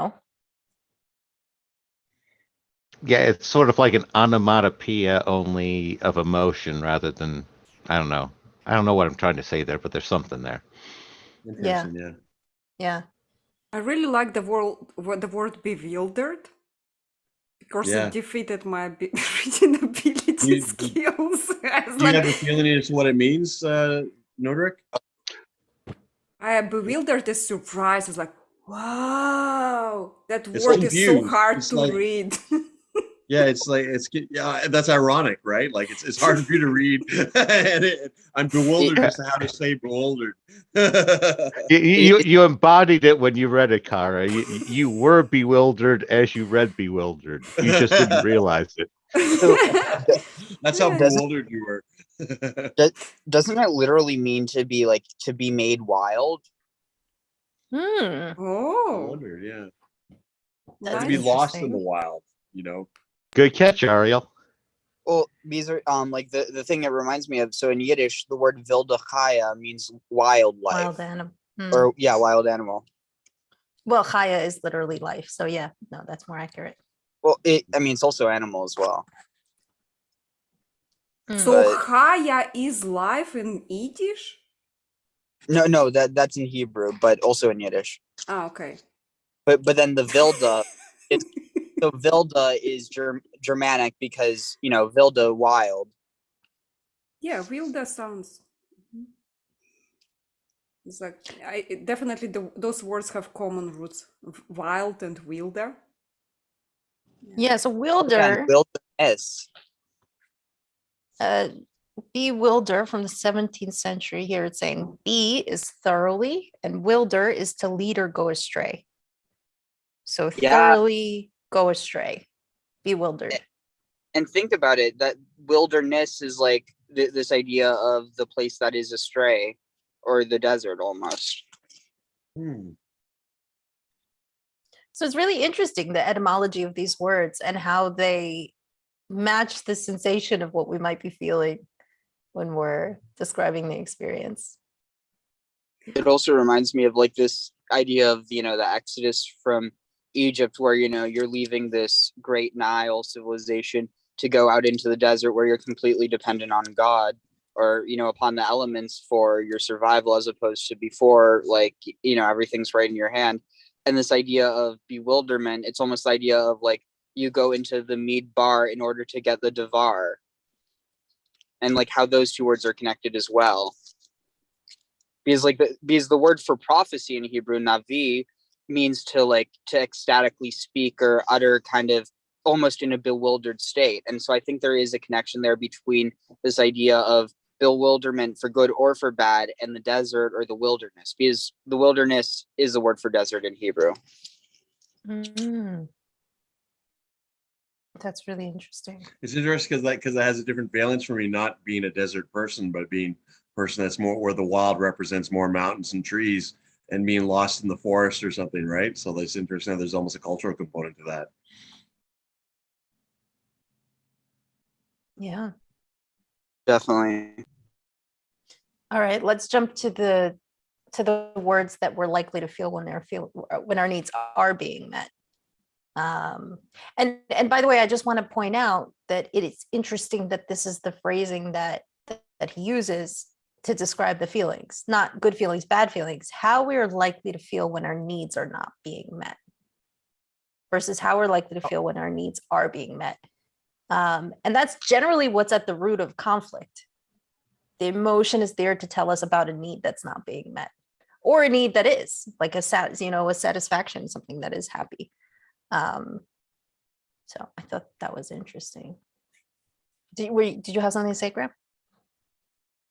Yeah, I was going to note something else that I saw, and that's that there's sort of a packaging with the word as well. The word is what it is, but the tone in which the voice delivers it will give it a different meaning. You know, it's like you can almost give it like a positive meaning or a negative meaning with the emotional tone in your voice. I don't know if anybody else notices that as well. So I have a request. I'd like to really be amused by Kara, starting off with A.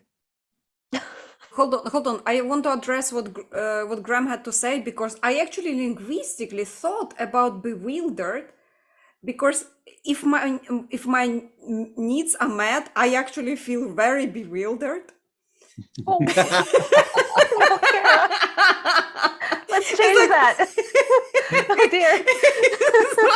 It's like, what? Is it a bad word? I usually feel bewildered when things Well, what go can I the say? right You're a real wild child, I guess. Things are going right. Oh my goodness. Yeah. So I thought Graham has a point here. Like sometimes, oh my God, I'm bewildered, and then it's like, and says, I'm bewildered. No. How would I feel, and what intonation I would pronounce that word? Let's say my needs aren't met. My reaction would be like, I'm not even bewildered. Like I would be like, so there is definitely a difference. So there is a difference in the intonation. So good catch, Graham. Yeah, that's a good point. That also kind of speaks to something I think that's very common, is that especially in situations where people have not experienced a lot of positive emotion, the positive emotion can actually be experienced as uncomfortable, as discomfort, because they're unfamiliar. And so it's this discomfort because the comfortable is the negative emotion and the positive emotion is unfamiliar, thus it is uncomfortable. So we wouldn't necessarily think of it like that. And that's something that if somebody has been, let's say, in trauma for a long time, and they're not used to feeling safe, the feeling of safety can be sort of disturbing or paradoxical almost. Like this idea of that which should be comfortable is actually uncomfortable, and what you're comfortable with is that which is uncomfortable. Mm-hmm. Yeah. So Absolutely, Ariel. You can totally train people the opposite, that brainwashing sort of thing, where good is bad, bad is good inversion. Yeah. Almost like a Pavlov's dog. This is what I'm used to, and so I'm comfortable with it. It is familiar. I know this terrain. I know the sensation. I know what to do with it. But this other thing, well, this is, this is a whole new arena. I don't know what to do with it. This is weird. This is strange. This is odd. Yeah. So that's a really good point, Kara. Yeah. It's not only the intonation, it's our actual perception of the world that can lead to different experiences and naming. Yeah. All right, let's jump into the good ones. Okay, I'll start with A. Absorbed, adventurous, affectionate, alert, alive, amazed, amused, animated, appreciative, ardent. I don't actually know what that means. Aroused, ardent, enthusiastic or passionate is ardent. Okay. Yeah. Ardent. It means strongly in like basically you feel strongly towards something. Okay. So all three last words go together. Aroused, astonished. Yeah. Okay. I'm ardently aroused and astonished. At the same time. Yes. Oh, hi, Andre. Andre is joining from Australia. Oh my God, we have all the continents right now. Ooh. We have, yeah. It's amazing. Well, I'm astonished. I'm happy. I was like, I have like, it's like, I don't know, guys, like how it's for you, but for me as a streamer, to have all the continents, it's as if I collected all the Pokemons. It's like, it's amazing. That's awesome. Oh, No, that's pretty cool. I'm engrossed. what is and engrossed is is it a good or bad feeling? No, it's good. It's like I'm Ah, okay. It's how do you explain engrossed? Like so involved. Like I'm it's Ariel connected can do it. Yeah, it's connected to the root gross, which means large. Basically, you're made to feel large, or you feel largely involved, or like embedded largely, maybe. I'm engrossed in the conversation. I'm like absorbed by it. Oh, okay. Like that's how That's a good interested I am. Yeah, like yeah. Engrossed would be obsessively obsessed So with if yeah. something. So if I mix in the words "I'm grossed out" and "I'm engrossed," those are completely two different words. Totally. Correct. Yeah. Oh, okay. And gross to be absorbed and thoroughly, Mhm. completely immersed. No, So, you like- could be engrossed by something gross. I mean, Ew. that may not be so fun, but Yeah, we do the degree to I which wouldn't recommend it. you're immersed Yeah. in it or captured by it or whatever. Yeah. In terms of the roots, though, engrossed is more connected to the root of like gross capital, like the total capital. So it's this like total, connection or total involvement in something. Okay. Okay, let's jump to B. Yeah, I'm jumping. Okay. Blissful, breathless, beyond, Buoyant. Buoyant. Buoyant. Bouncy. Okay. Okay. Yeah. Buoyant, I know, Like but a buoy. beyond. Is that how you pronounce it? I don't know. Yeah, yeah. Like in the water. Yeah. Yeah, I'm not an expert, but like I would agree with it. Just agree with me, whatever I say. Sure. I'll take it. Mm. Calm, carefree, cheerful, comfortable, complacent, composed, concerned, confident, contented, cool, curious. Dazzled, delighted, eager, ebullient, ecstatic, effervescent, elated, enchanted, encouraged, energetic, engrossed, enlivened, enthusiastic, excited, exhilarated, expansive, expectant, exultant. I just want to say, like, Nerdalliun, when you read all the D's, those were very like, I felt all of those so viscerally. And when you started all the E's, I started smiling.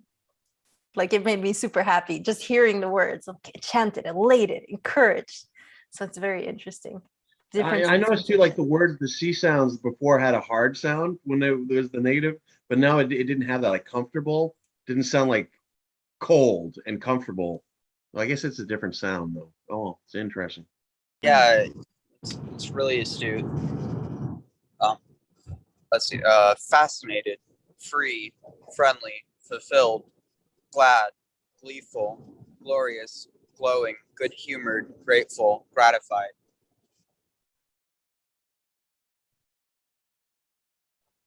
Happy, helpful, hopeful, inquisitive, inspired, intense, interested, intrigued, invigorated, involved. Joyous, joyful, jubilant. Heat up. Loving. Mellow, merry, mirthful, moved. Optimistic, overjoyed, overwhelmed, peaceful, perky, pleasant, pleased, and proud, and quiet. Radiant, rapturous, refreshed, relaxed, relieved. Satisfied, secure, sensitive, serene, spellbound, splendid, stimulated, surprised. Tender, thankful, thrilled, touched, tranquil, trusting. Upbeat.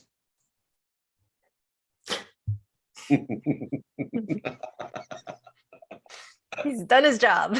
But good Warm, one. wide awake, wonderful. And Andre, can you say the last one? I guess not. Sorry. No, he's there. Zestful.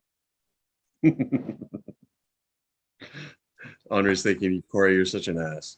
I'm thinking, what is zestful though? Like, what does that mean? I think Ariel is our here. Zestful, characterized by great enthusiasm and energy. So Happy.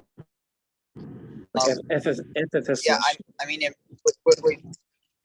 So sorry, the question's about zestful. We Kara already wanted to know answered that- it. Yeah. I mean, like for instance, something that gives energy, and like it probably has some connection to citrus because, like for instance, like lemon zest, it refers to the like spice that's made from citrus rind usually. Andre, what were you going to say? I missed what you said. It's like effervescence. Someone's like peppy and like full of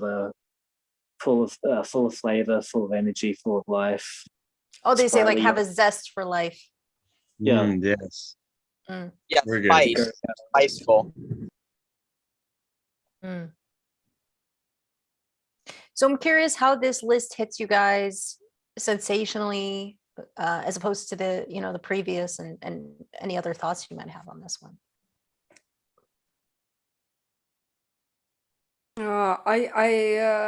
One word stood out to me. How you're likely to feel where your needs are being made and met. Made. If you stay quiet. I was like, what? So your needs are being met and you stay quiet as opposed to bewildered? Like it's really, really, really is funny to me. Who stays quiet when their needs are being met? What do you mean? It's in here that word stood out to me, quiet. Where's Which quiet? one? Oh, quiet stood out and bewildered. Ah, okay, interesting. Yes, Maybe it's quiet. Yes, there is a word quiet in there. maybe it's an idea of contentment, as like when you're unhappy that you're wailing or you're crying, but when you're happy you're content, almost like a baby, like a peaceful baby. Oh, so you stop crying. When your needs are being made and you stop crying, then you're quiet. How was quiet even? Was quiet even there? Where the hell? I don't even see it. Yeah, in under Q. I have to remember my alphabet. I have to start from the beginning and go all It's the an way. interesting word to use as a feeling. I feel quiet, but it could be I guess, I to feel me, it's- peaceful, complacent, relaxed, at peace. To me, like contentment, quiet, and calm would almost go together. I would throw settled in there as well. Yeah, settled feels more. Yes, that's really good because yes, that has almost like a movement component or something. But I think quiet is interesting because I just got back from the desert. I went for a few days, and I went because it was so quiet. As opposed to going anywhere else, I wanted peace and quiet. Ah, that's really fascinating. Yeah. One aspect I noticed in me through the words is compared to the first list, these seemed brighter in a light sort of way. The others seemed more dim, and the other ones these seemed almost more in the bluish yellow, like I said, combined with that with the blue, yellow, white sort of connotation, and the others were more of the red, brown, green sort of sense. I don't know. Again, just throwing it out, what I experienced. So it's interesting because we're talking about how our feelings are being met, and we're talking about the sensation and feelings versus sensation. And in a sense, we're talking about the sensation of the words, right? Like the words mapped onto some kind of physical embodiment. Yeah. I mean, like these words, like Graham was saying, for me, these words felt a lot more bouncy, buoyant, as opposed to the previous list felt a lot more dense to me. I got a much more dense and heavy feeling.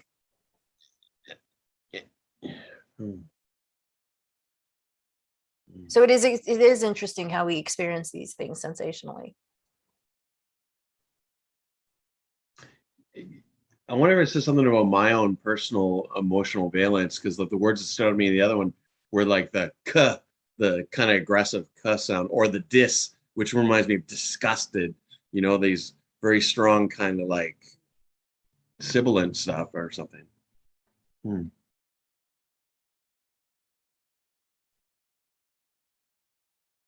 Did Nerdalliun disappear?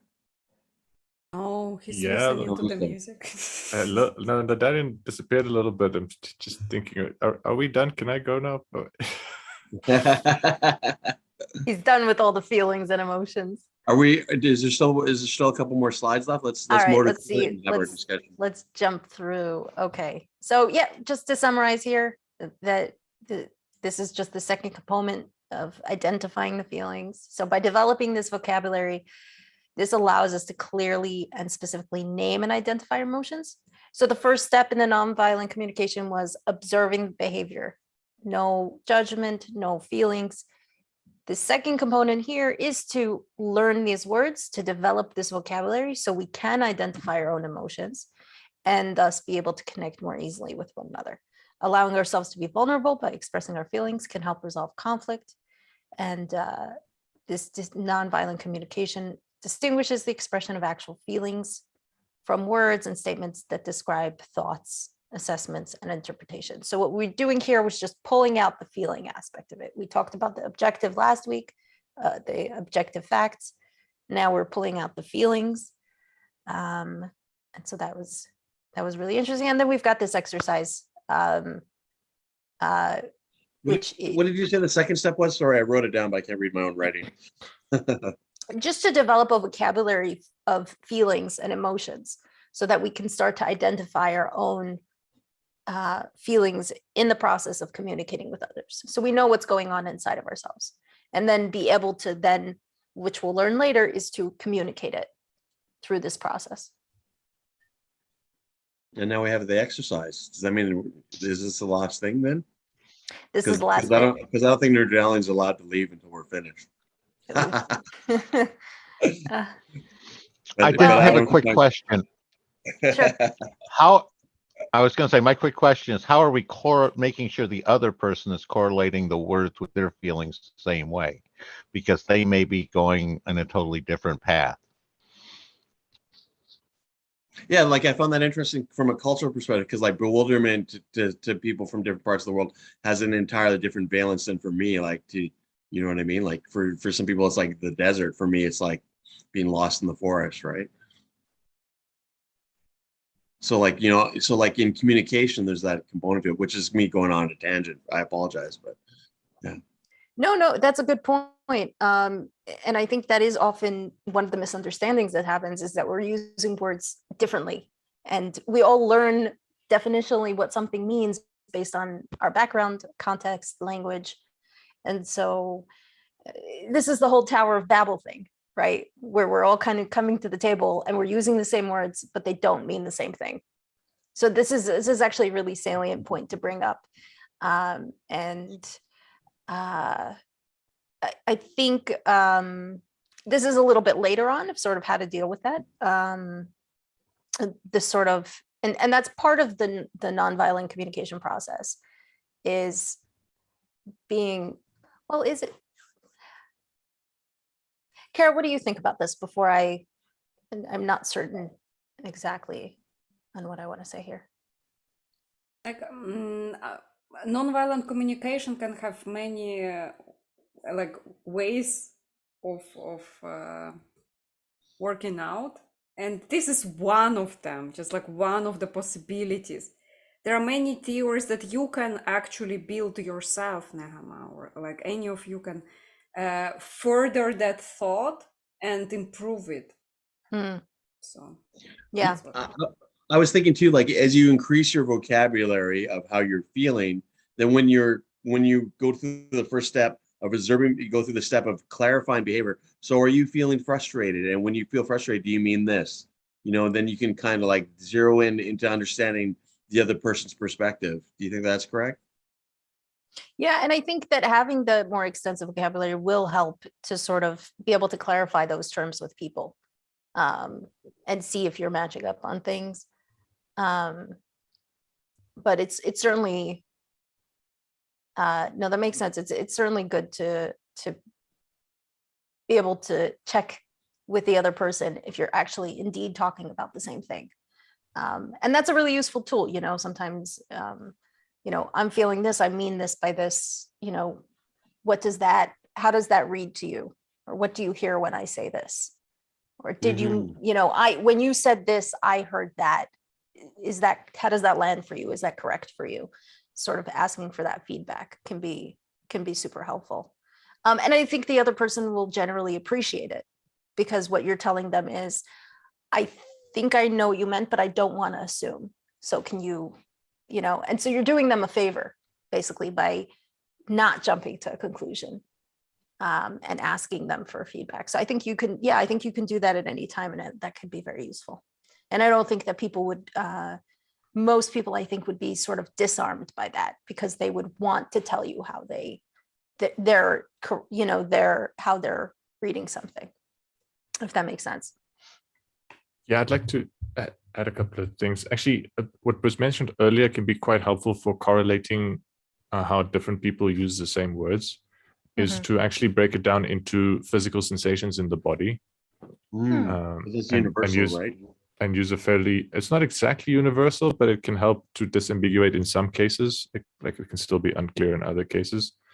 But yeah, like pain and pleasure, and warm and cold, and tense and relaxed, tingles, that sort of thing. And where in the body can help people. Oh, I usually feel that in these kinds of situations. Another thing that can be quite helpful is looking at some of the basic affective neuroscience of emotion across different species of mammals, and sort of the situations in which mammals typically have stereotypical emotional reactions. Jacques Panksepp divides basic emotions into 7 systems, which is a little easier to keep track of than the 50 or closer to 100 words that we just carried out. So I like trying to relate words that people use in different ways to one of the basic systems, and knowing the sorts of situations in which mammals typically feel one of those basic emotions can help me, I think, understand what's going on. And then that same, in what sort of situations do mammals feel the basic emotions? You can sometimes, if it's unclear exactly how a person is to ask them to relate it to other situations where they felt the same, or other situations in which they imagine people would feel like that. And a lot of the words actually are metaphorical in that kind of sense, is that they're sort of pointing into a physical state that's not an emotional state, but that might induce the kind of emotion. I'm trying to think of an example now. I forgot the list of words, but metaphors and relating to situations are a way to also try to gain clarity when it's unclear exactly how someone is using a word. So in that sense, it makes a little bit more sense to say, like, I feel like an abandoned child. And most people, I think, will be able to guess that that's some kind of sad, some kind of panicky, scared. Sad, panicky, and scared aren't exactly the same thing, but they're gonna not guess. Yeah. They're not gonna guess amused if you say you feel like an abandoned child. So it at least narrows it down, and sometimes narrowing it down to bad or good is good enough for practical communication purposes. So I don't know how much nuance we need. Like, do we really need to be able to write a Wikipedia paragraph on all of those emotion words before we can say I have the emotional awareness to express myself? I don't think so. An interesting exercise would be to try to relate each of those words to one of the accepted basic emotion systems from Jacques Pangsip. I like the way he divvies up emotions because there's some rigor, some philosophical, some terminological, and some methodological rigor that went into defining what counts as a basic emotion system and how, like, what kind of evidence do you have to gather to say, all right, this is actually a system that exists rather than this is just a name we're giving to some random observations. And there was some good philosophy done by Pangsip where he gives like, these are the necessary and sufficient conditions for something to count as an emotion and on those grounds, he actually counted disgust as not an emotion, but as a somatosensory affect, similar to thirst or hunger. That's really interesting. Anyway, so like triangulating, say, phenomenology of sensations with maybe neuroscientific data, with maybe like artistic metaphors, I think can help disambiguate when people are using the same words in different ways. But that would require the curiosity to ask, like, are we using this word in the same way? Yeah. Nerdalliun, that was fascinating. What was the name of the doctor who had divided it into 7 again? Jacques Pangsip. J-A-K P-A-N. I'm really tired. K-S-E-P. Oh, no. Thank you so much. No, I really need to look into that because all of that was absolutely new to me, because my approach there is I do exactly what you said at the end, is I try to troubleshoot the communication loop, where I sit there and look at the words and say, try to test what do you use as synonym, what do you use, especially when we're clearly, I get the feeling that there's a miscommunication, like it may be a definitional conflict rather than a different one, because I want to just rule out that it's a definition problem before I go on to something else.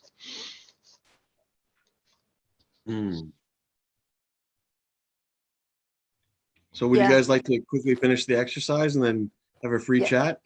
Yeah, let's run through that. Thanks for sharing that, Nerdalliun. I'm definitely going to be looking at that. That's so cool. So we just want to identify here. I'm sorry, guys. Hang on a sec. Oh, okay. See you later. Love you.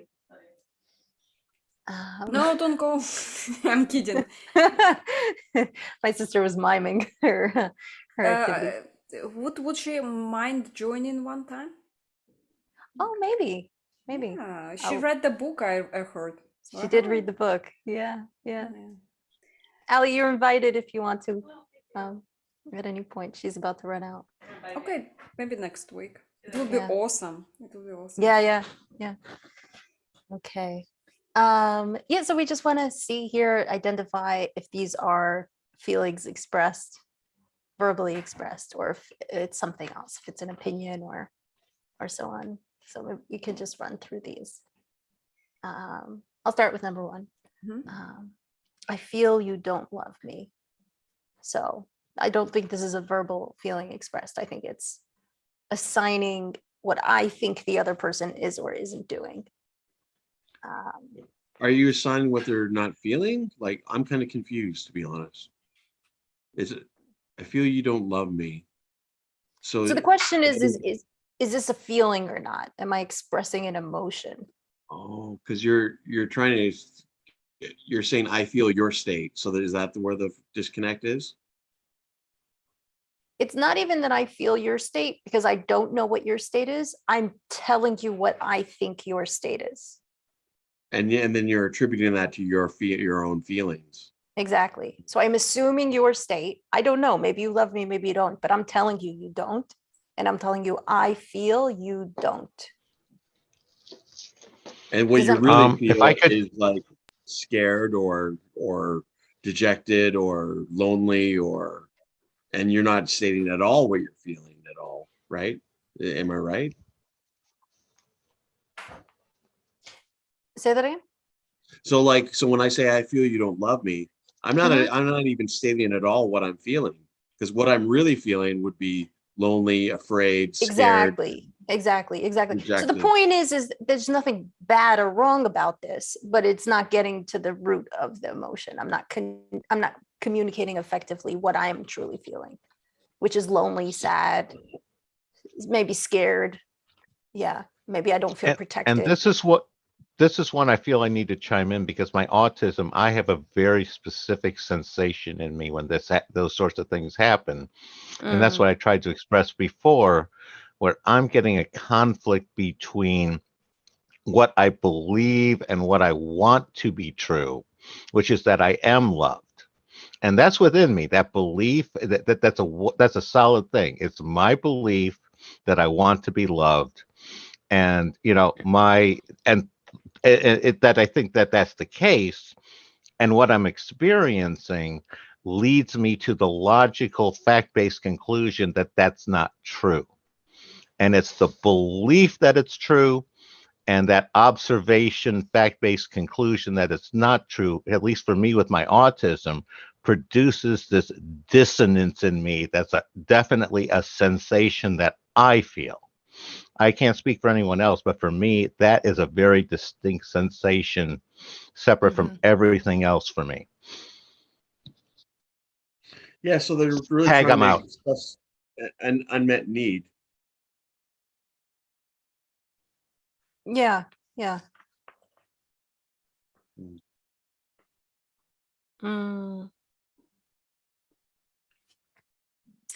Interesting. So feel, I feel I feel scared, but instead of like that, this I feel you don't love me. In reality, I feel scared that you don't love me, but I will express it as a statement to shorten the sentence. It's like it's too long. We need to keep it concise, so we will actually cut out the middle part.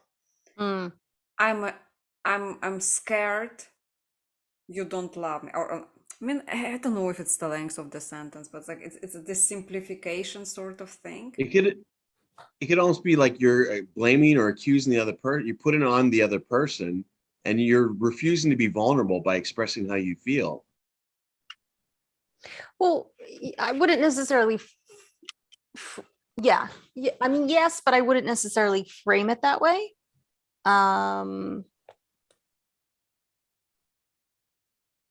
It's more sort of a jumping to a conclusion. But you know what? I see what you mean by blaming agent. I see what you mean by that. Yeah, that makes sense. Let's see what the book says. The book says they don't think this is a verbal expression of feeling. I don't consider, quote, "you don't love me" to be a feeling. To me, this is the author, it expresses what the speaker thinks the other person is feeling rather than how the speaker is feeling. Whenever the words "I feel" are followed by the words "I," "you," "he," "she," "they," "it," "that," "like," or "as if," what follows is generally not what I would consider to be a feeling. An expression of a feeling in this case might be "I'm sad" or "I'm feeling anguished." So what stood out to me here is it says, to me, it expresses what the speaker thinks the other person is feeling.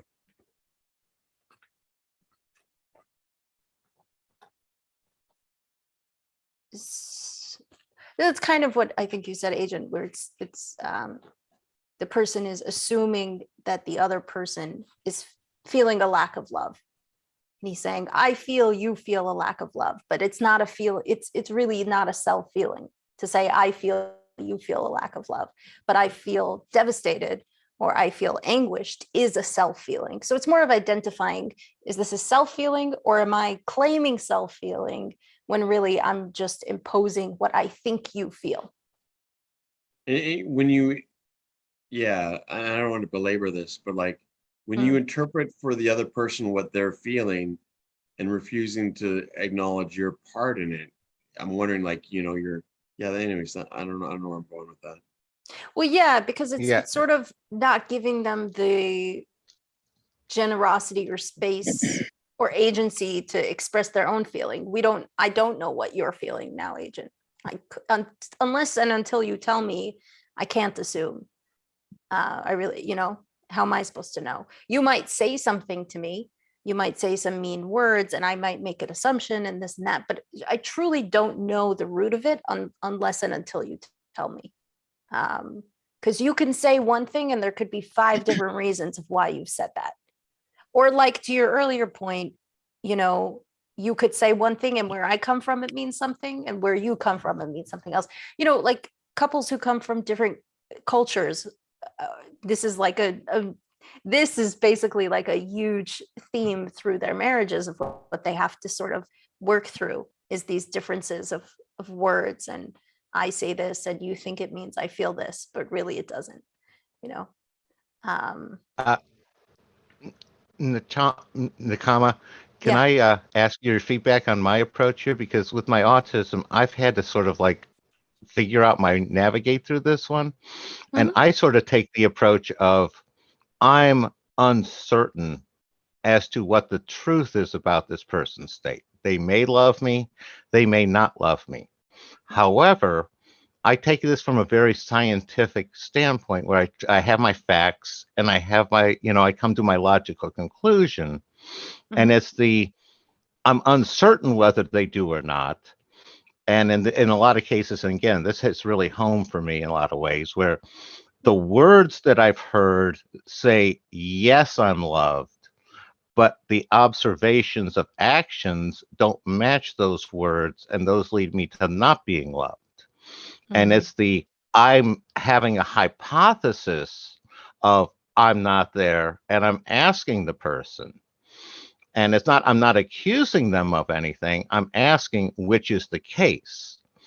And how do you communicate? How do I communicate that without it coming across like I'm accusing them?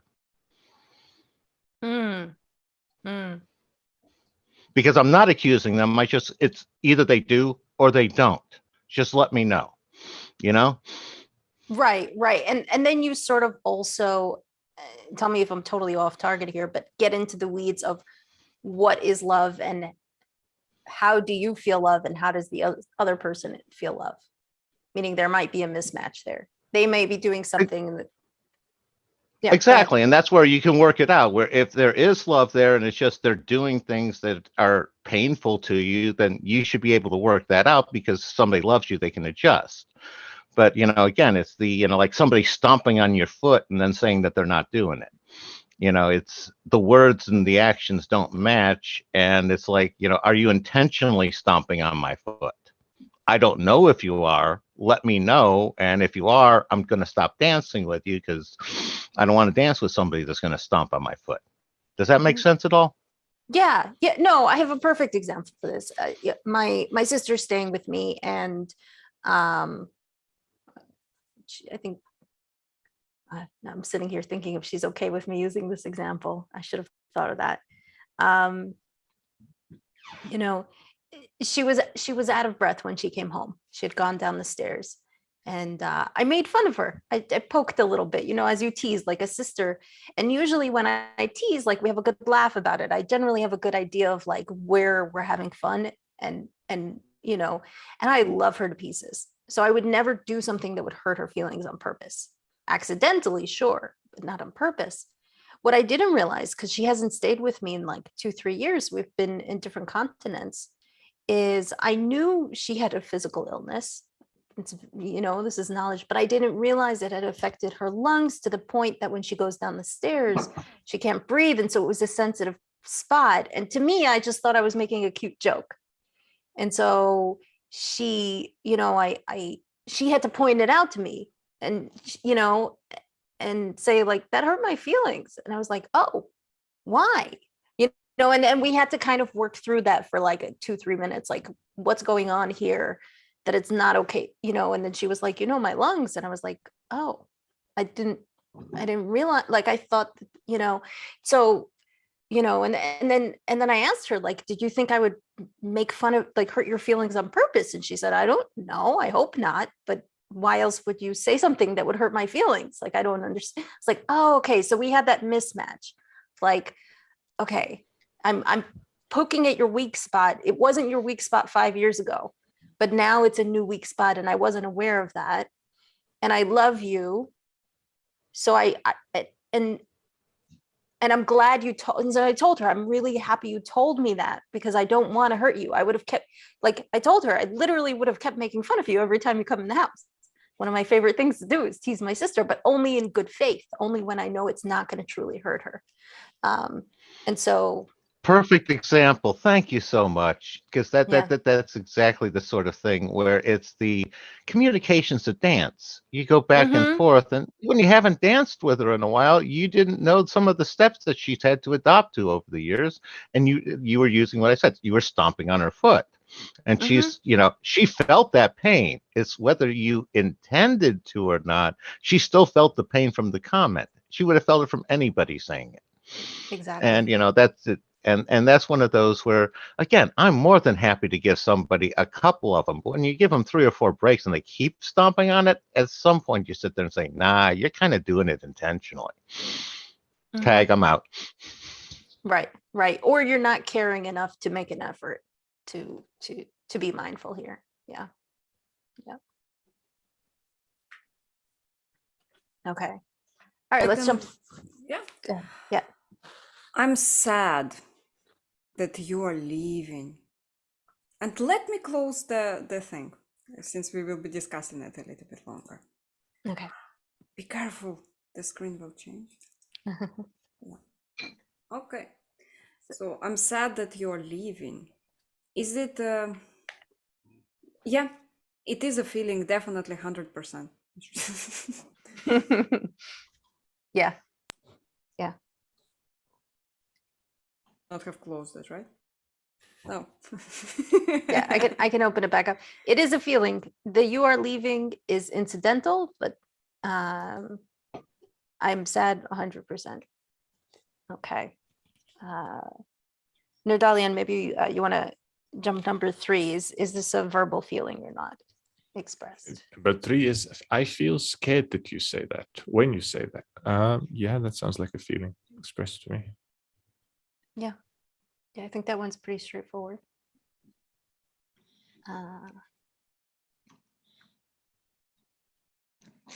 Ariel, maybe you want to grab number 4. Oh yeah, sorry. When you don't greet me, I feel neglected.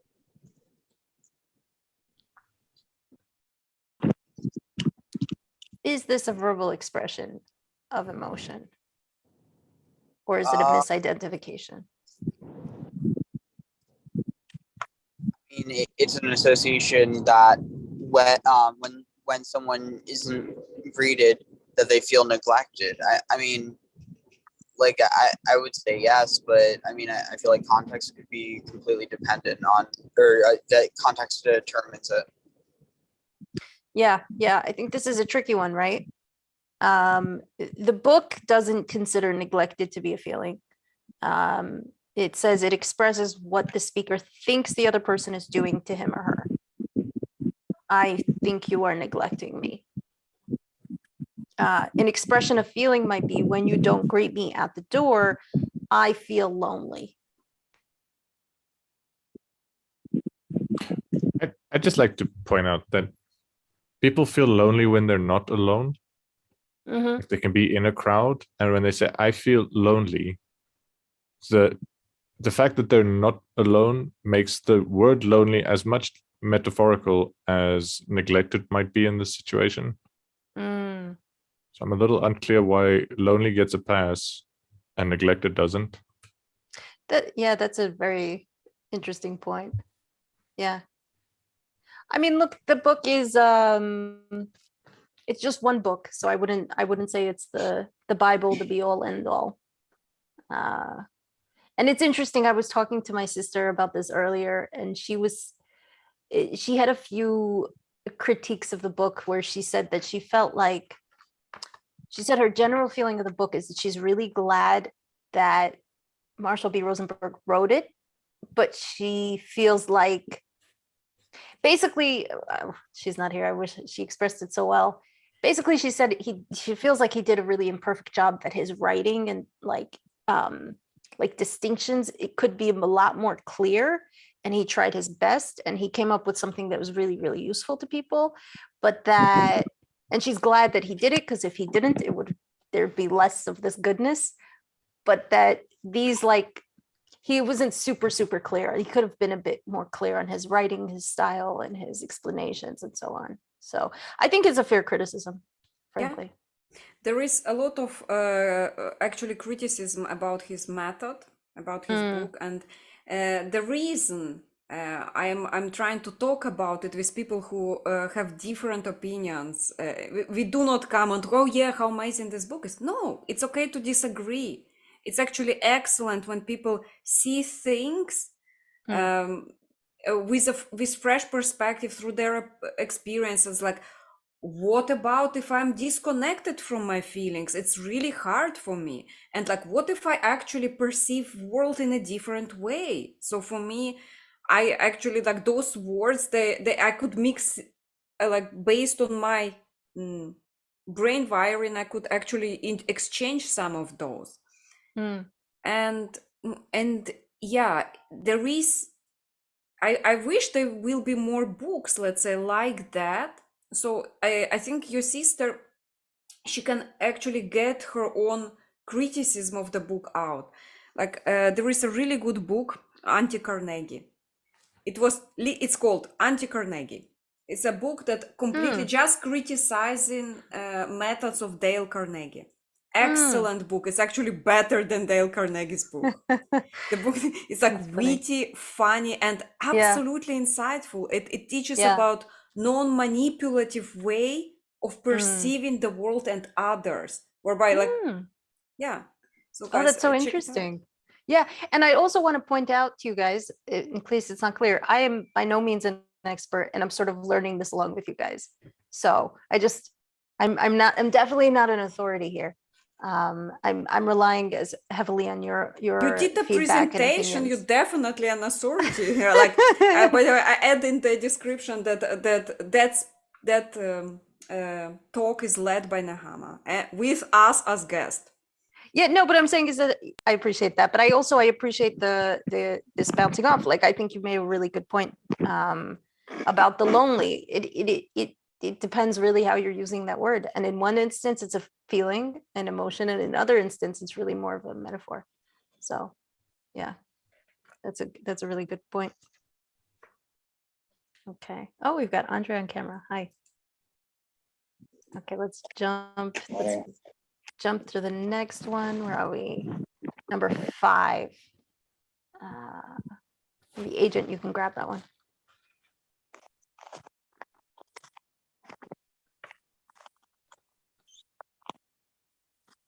Sorry, I had trouble finding my microphone. Yeah, how appropriate that Arna came on camera just as I got to say this one. I'm happy that you can come. Oh, shucks.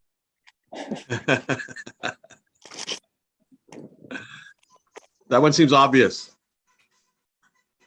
Yeah. Is this an emotion? Yeah. Yeah. I feel like he gave him some softballs here. All right. Andre, can you see number 6? Yep. You're disgusting. Yeah, that's pretty strong. And I don't think that's mistakeless. It's definitely a feeling and emotion.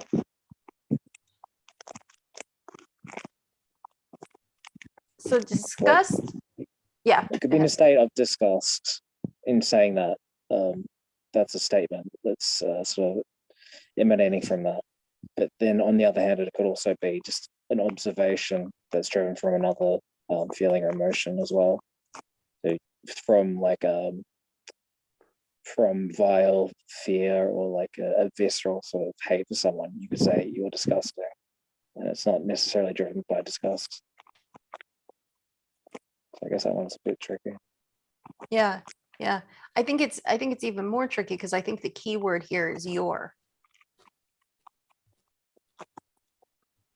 I really I really like that idea. Somebody tells me you are disgusting, and I'm like, evaluation, and I'm observant. But do you see, actually, like, as funny as that is, it actually does give you the tool to just sort of go, oh, that's just your opinion, cool, brush it off, you know? Yeah, I was going to say, my way is rephrasing it. Yes, I am disgusted by you. And, you're Yeah. expressing your feeling and you're attributing it. It's not you're saying the other person is disgust. You're not saying they're disgusting. You're just saying your reaction to them. And So- I think that's a fair expression of emotion or feeling. Am I off on that? My guess is that it would be. I don't know what you guys think. I would actually disagree because like at the end of the day, you're disgusting it's a statement, but it's not a true statement because it's an opinion. So really, the only true statement you could say about that is you disgust me, as opposed to you are disgusting. Yeah, that would be correct. And to get even more in the weeds, we can go back to what Nerdalliun was saying earlier, if I'm not mistaken, about disgust. Was it even an emotion when we were talking about the? So I think calling it a feeling would be fair.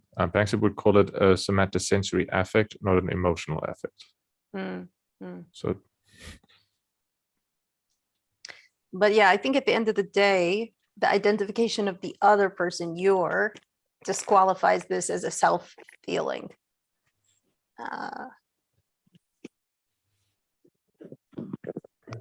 But what does the book say about number 6? Is disgust an emotion, do you think? I mean, I guess Nerdalliun just answered that, but yeah. I used to think so based on some other emotional psychology literature I read. So it was surprising to me. That's why I read the paper. And neuroscientists disagree. So there's debate about whether disgust is an emotion. Jacques Panksepp's definition of emotion excludes it as an emotion.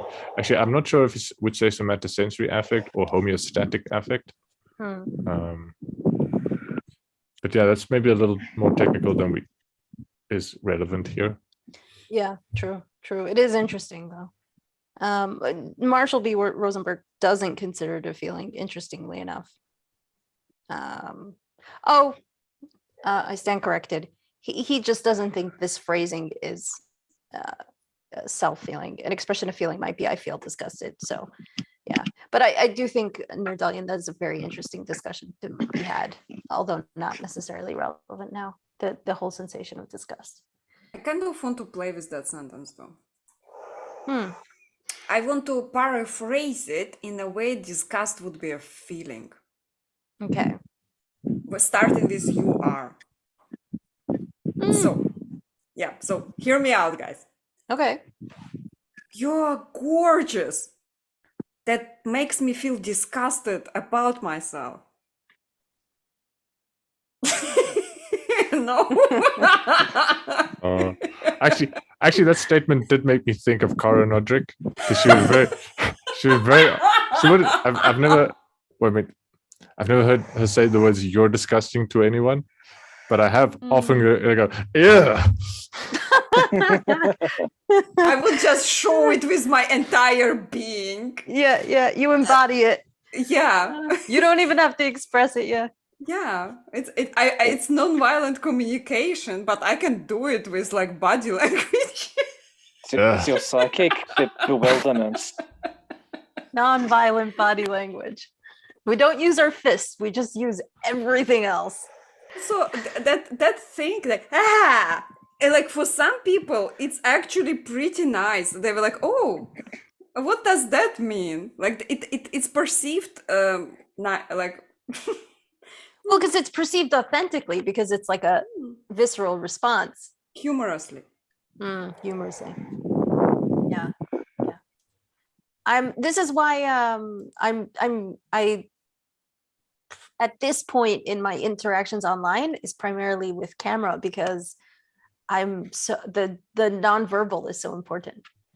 It's in the online space for sure, is what, at least for me. Agreed, because like you miss out on so many social cues if you're just dealing with someone talking, because like for instance you can't see the pause like when someone's trying to speak. It's like it really reduces it to like a one-dimensional interaction.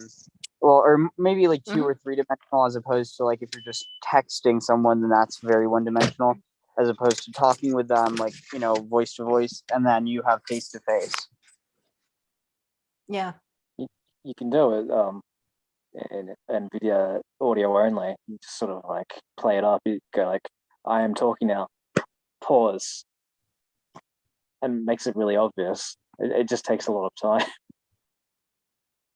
Well, how people used to do with walkie talkies, like blah blah blah, over. But you see that they had to develop that, so because the nonverbal cue was not there. Yeah, it's a 10-4, good buddy.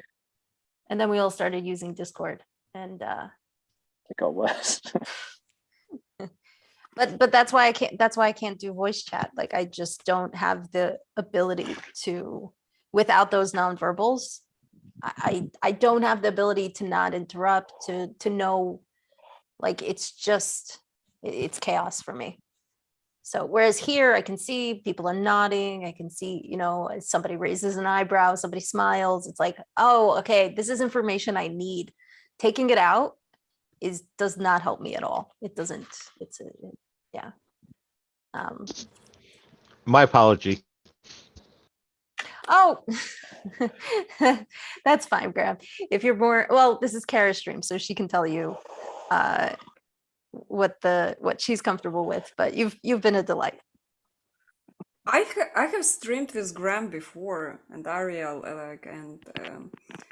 I could kind of adjust to the cue, and that's it. So I hear it, but sometimes we did, because I did not see. I kind of went at the same time into conversation as Graham. But I also think that's the same problem with Zoom delay, even on video. Sometimes we start talking because it I'm sure there is a little bit of delay in there. Yeah. Oh, I really like that picture. It's gorgeous. Oh, thank you. What sea it is? The Mediterranean. Mm. Yeah, yeah. I don't feel disgusted. Good. That's it. That seems like an appropriate response. Okay, number 7. I feel like hitting you. That's an interesting one. It's so funny because viscerally I want to say, yes, I feel like hitting you is a feeling, but it's not. I feel angry is a feeling, and thus maybe I want to go ahead and hit someone. But I don't think that it's just expressing what I'm imagining that I might want to do, as opposed to as a result of my emotion, but it's not actually describing the emotion itself. The emotion itself would be, I'm furious, right? I'm livid. I'm all of those things, the reasons why I might want to hit someone. Does that make sense? It makes sense. I don't know that I agree. So I feel like I disagree with it a little bit.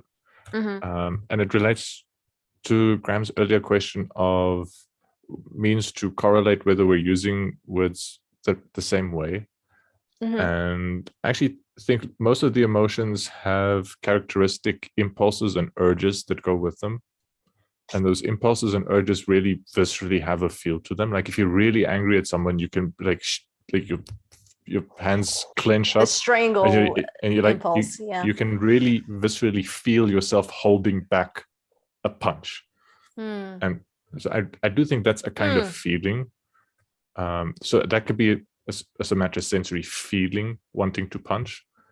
And anger is an emotion. Feeling the urge to want to punch is an urge or an impulse. It's not an emotion in and of itself.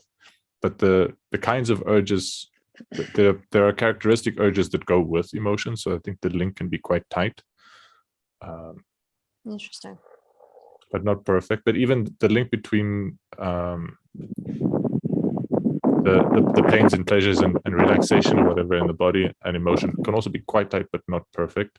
So it's just an additional thing to take a look at.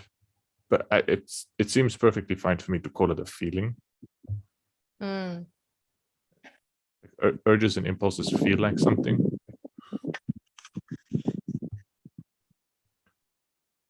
So I can imagine punching someone without feeling an urge to punch someone. And I think feeling the urge to punch is a feeling. Right. Yeah, there's two different experiences there. When the urge is present, can you identify? That's interesting. That's similar. I was going to say that. Yeah, go ahead. That's my level of it is, does it intrude into the consciousness? If it does, it becomes a feeling. Otherwise, it's more or less just an emotion sitting down there. I sort of borrow from Jung that way. Graham, how are you differentiating between? No, go ahead. Oh yeah, I'm curious. How are you differentiating between feeling and emotion when you're using them? I'm using it as emotion and sense are basically like the subconscious base on which we exist.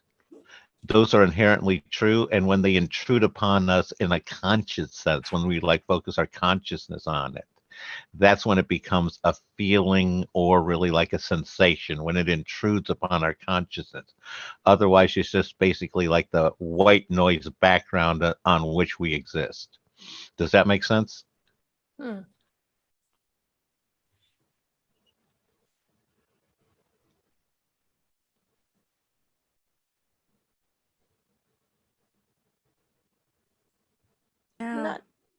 Yeah, go ahead, Kara. Yeah, it does. I kind of understand. But it's complicated though, especially with that sentiment. Yeah. Absolutely. Just sharing how I've sorted it out. That's all. Didn't mean to be a room kill. No. It's just like it's a food for thought in a way. Yeah. I think back to I feel like hitting you, whether or not we can argue that it's a feeling or not, certainly strategy wise, it's not going to be the most diplomatic thing to be communicating to the other person necessarily, that is your sensation at that moment. So you may be having the urge and the sensation. Chances are, okay, I can think of some instances where it would be actually necessary or prudent to inform the person that you're this upset that you actually might get physical, or you feel, not that you might, but that you feel like getting physical, and like, hey, this is where I am. We need to really chill out. But in situations where you feel that urge, but it's not that heightened, then it's probably more prudent to use a different word to express the feeling, because essentially, is using this going to escalate or de-escalate the situation? And if the person really needs to get the idea quickly that, like, look, this is where I'm at, and then I need to tell you that I feel like hitting you to de-escalate, then I need to do that. But I can think of circumstances like that. But if it's going to actually escalate the situation because it's not that heightened, and then the person's going to take it as a threat or so on, then I wouldn't. So I don't know if that's a useful differentiation there. Yeah. Okay. So next one. Number 8. Yeah. I feel misunderstood.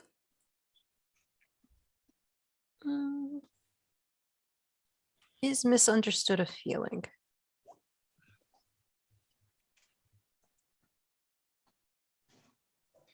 I don't think it is actually correct feeling. I mean, I feel misunderstood. It's like, if you can ask, do you understand me? Well, that's the thing. But feeling misunderstood, it's similar to, I feel you don't love me, and I feel misunderstood. It sounds like those complaint kind of. Also, if complaint is a feeling, no, it's the same category of identifying what you think the other person is or isn't doing. So I feel you are not, that they're not understanding me. So I feel unloved. I feel misunderstood. Yeah. So I think you identified that correctly. where it's like, I'm telling you what you are or not doing. Yeah. I'm sorry, I didn't mean to cut you off there. No, I thought it was evaluation. Okay. If somebody tells me that, I will be like, evaluation. Okay. Number 9. Who wants to grab number 9? I'll do number 9. I feel good about what you did for me. Then it's a feeling. It's fake, but it's a feeling. It's fake, but it's a feeling. Yeah. Yeah. Rosenberg's only criticism of this is that he would want it to be more specific, but he says, yes, it's a feeling. And it's valid. That was my exact thought, is what exactly does good feel like? But yeah, Yeah. I'm out. Yeah, he uses words like you can get more specific, like relieved, gratified, encouraged. But then again, I don't think that anybody's going to get mad at you for telling them that you feel good about what they did for you. So you're still in the safe zone, you know. We won't care. I mean, unless it's evaluated as fake. True. True. Yeah. Okay. Graham, what do you think about number 10? I still think I can't read the screen. My Oh, apology. okay. No worries. I'll tell you, it's a short one. I'm worthless. Oh no, no, that's not a feeling. You're describing a state of being rather than a feeling. It's the I'm feeling like I'm worthless would be acceptable. Yeah. Correct. You're placing an identification on yourself rather than identifying the Yeah, underlying the emotion. feeling is a temporary passing thing. It's in you're attributing it as the state of being, and that's not a legitimate. That's a confusion. Mhm. Absolutely. Yeah, good one. Yeah. The Rosenberg uses the example that an expression of feeling in that case would be something like, I feel skeptical about my own talents, or I feel wretched. So, as opposed to identifying with it. Yeah. These are tricky ones. All right. Well, I open it up. That's what we've got. It was a little bit of for me, this was a little bit of a tricky chapter. But an important, but I disagreed with Rosenberg on a few things. I thought it was an interesting one. So I'm opening it up for all your thoughts and discussions. That chapter brings up memories. I actually remember how I read it and then I forgot it. How did you feel when you read it, Kara? I felt bewildered. Okay. Surprised. Yeah. I actually like that playfulness with ideas and thoughts, where I question if it's a feeling or not, because I don't think I have good understanding of what things feel like. Each time people are like, what does it feel like? And then I was like, and then they're like, where in your body its feeling is? I was like, what? And then I have completely misconnection from those. And it's as I understood, other people actually able to identify that. And so for me, it seems like I do need training in it. So that chapter was interesting. Although I did hear a lot of criticism about the book. Yeah.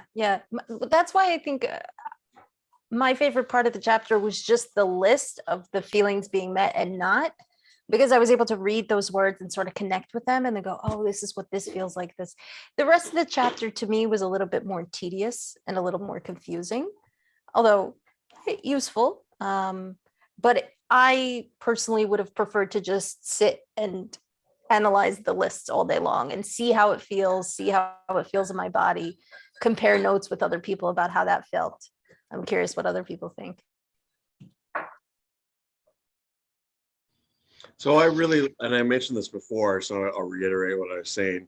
It's just I like how you kind of like learn to clarify your own experience, and then once you clarify your own experience, you're able to relate and communicate better to other people. So that's what I found really interesting, and relating the emotions and how you feel. So that I found really interesting, and you really see where the miscommunication comes from. And the miscommunication comes not only from you not understanding the other, but in a sense, you not articulating to yourself your own experience. Yeah, well said. So what did I miss? I'm back. We're just chatting now about the book, just to close it, because yeah, Nechama, are So there just any more slides you did? No. Excellent. I really like the picture and the slides. It's amazing. Thank you. Sorry, Agent. no, it's interesting because we were talking about autism, and I was thinking about that, understanding emotions a long time ago. I was thinking of it when I first started using emojis. And like, Kara, you mentioned something about like kind of not always reading social cues and stuff too, right? So there's the verbal linguistic relationship to emotions and communication, but there's also like, I thought of emojis, like how people's faces look, or social cues, and Franz even talked about it. Me and Franz have talked about expressions before too, right? It's like, oh, okay, so that person's sad or whatever, right? Yeah. Oh. Yeah, so yeah, I was kind of thinking about that, right? Like, and in miscommunication and different, styles of communication. Certain people prefer like the kinesthetic or the visual or the auditory, right? You know, and so like in all those ranges, not just in here, we talked mostly about the linguistic, but like, in all those types, those fields are modes of perceiving, there can be miscommunication in ourselves and others, right? So Yeah, I mean, it's interesting how, like, with online communication, GIFs or GIFs have become how people are using other people's expression to express how they feel to other people. yeah, That's very excellent. interesting. Yeah. I mostly use it because I can't reach out and touch Corey on the face and stroke his chin. Exactly. It's like, yeah, I'll do it for you. Yeah. There's a lot of utility. Yeah. No, I know for me with my autism, I had to figure out basically modeling how other people interacted, because while my mother did a great job having me get in touch with myself, I don't have that group connection. I don't feel that like group pull that everybody else does. As I describe it, as I'm the guy who's left sitting in the courtyard with the torch in my hand while everybody's halfway to the castle to kill the beast, and saying, why do we want to kill the beast? It's like I need to have that reason in order to trigger the action. And my mother, and again, both my parents helped me a lot to get in touch with that one, but it's how to relate myself with others. And thankfully, I was smart enough that I knew most of the material in school before I was being taught it in class, so I could just sit back and watch the other kids and figure out just how do I fit in this whole big jumbled mess of everything. I'm going to tag out. Bazani from the comment section brought up a good point. Actually, intent also matters. It's not only the way we how we phrased the sentence, but the intent of this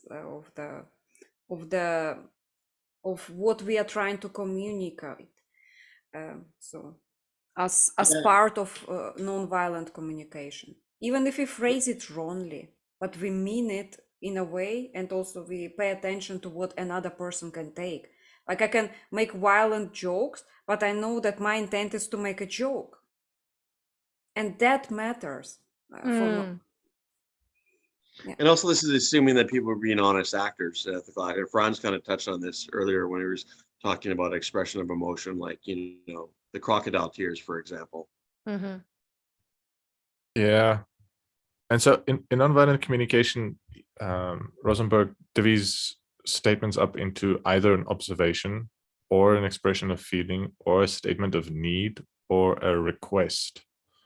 But one can sort of self-disclose something like an intention, like I plan to do the following, I intend to do the following, I commit myself to do the following, which doesn't neatly fit into any of those. So I think bringing up intentions is pretty important because like they matter a lot in interactions. I don't know that there's much space in NVC for them. Sort of fall somewhere in between feelings and needs.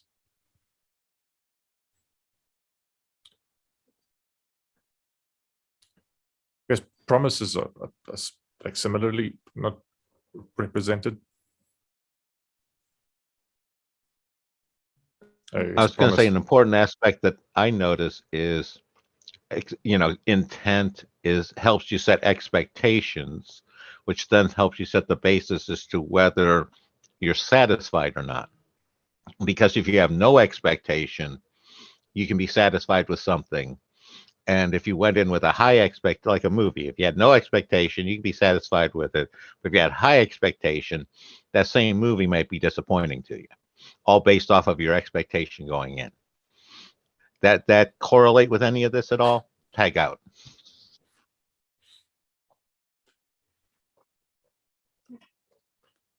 Yeah, I think it correlates with the overall theme of resolving conflict in a nonviolent way, and sort of setting expectations. I think is an important part of that. I don't know how much expectations are discussed in the book. I haven't read the whole book. I've only read up to, I guess, chapter 5 or 6 so far.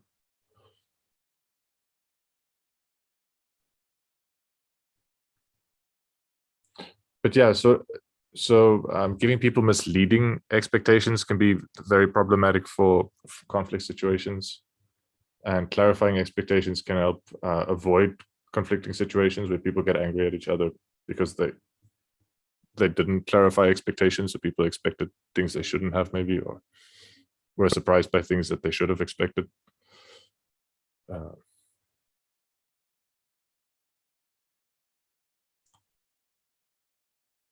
So yeah, I think we've been a bit harsh to Rosenberg. No, it's so funny you say that, because I literally was about to comment on, again, I haven't read through the whole book yet either. I'm kind of still in the middle, but the absence of intent, I think, is so far is an interesting thing, and I think it's so critical. I noticed I said I feel like we've been a bit harsh, and that's not technically a feeling. No, I appreciate I appreciate everything I'm learning here. This is pushing the ball up the hill, and any amount up the hill, I appreciate what people can do. Yeah. I think it's as with anything else, take what you like and leave the rest, No,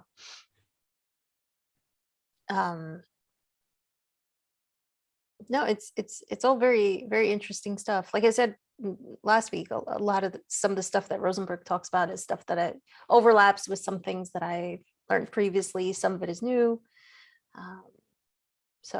Yeah, but just the process of kind of grokking it out with other people, like Kara was saying, getting different perspectives and seeing where we can apply this, where it's useful, where it's not, sort of like a working process to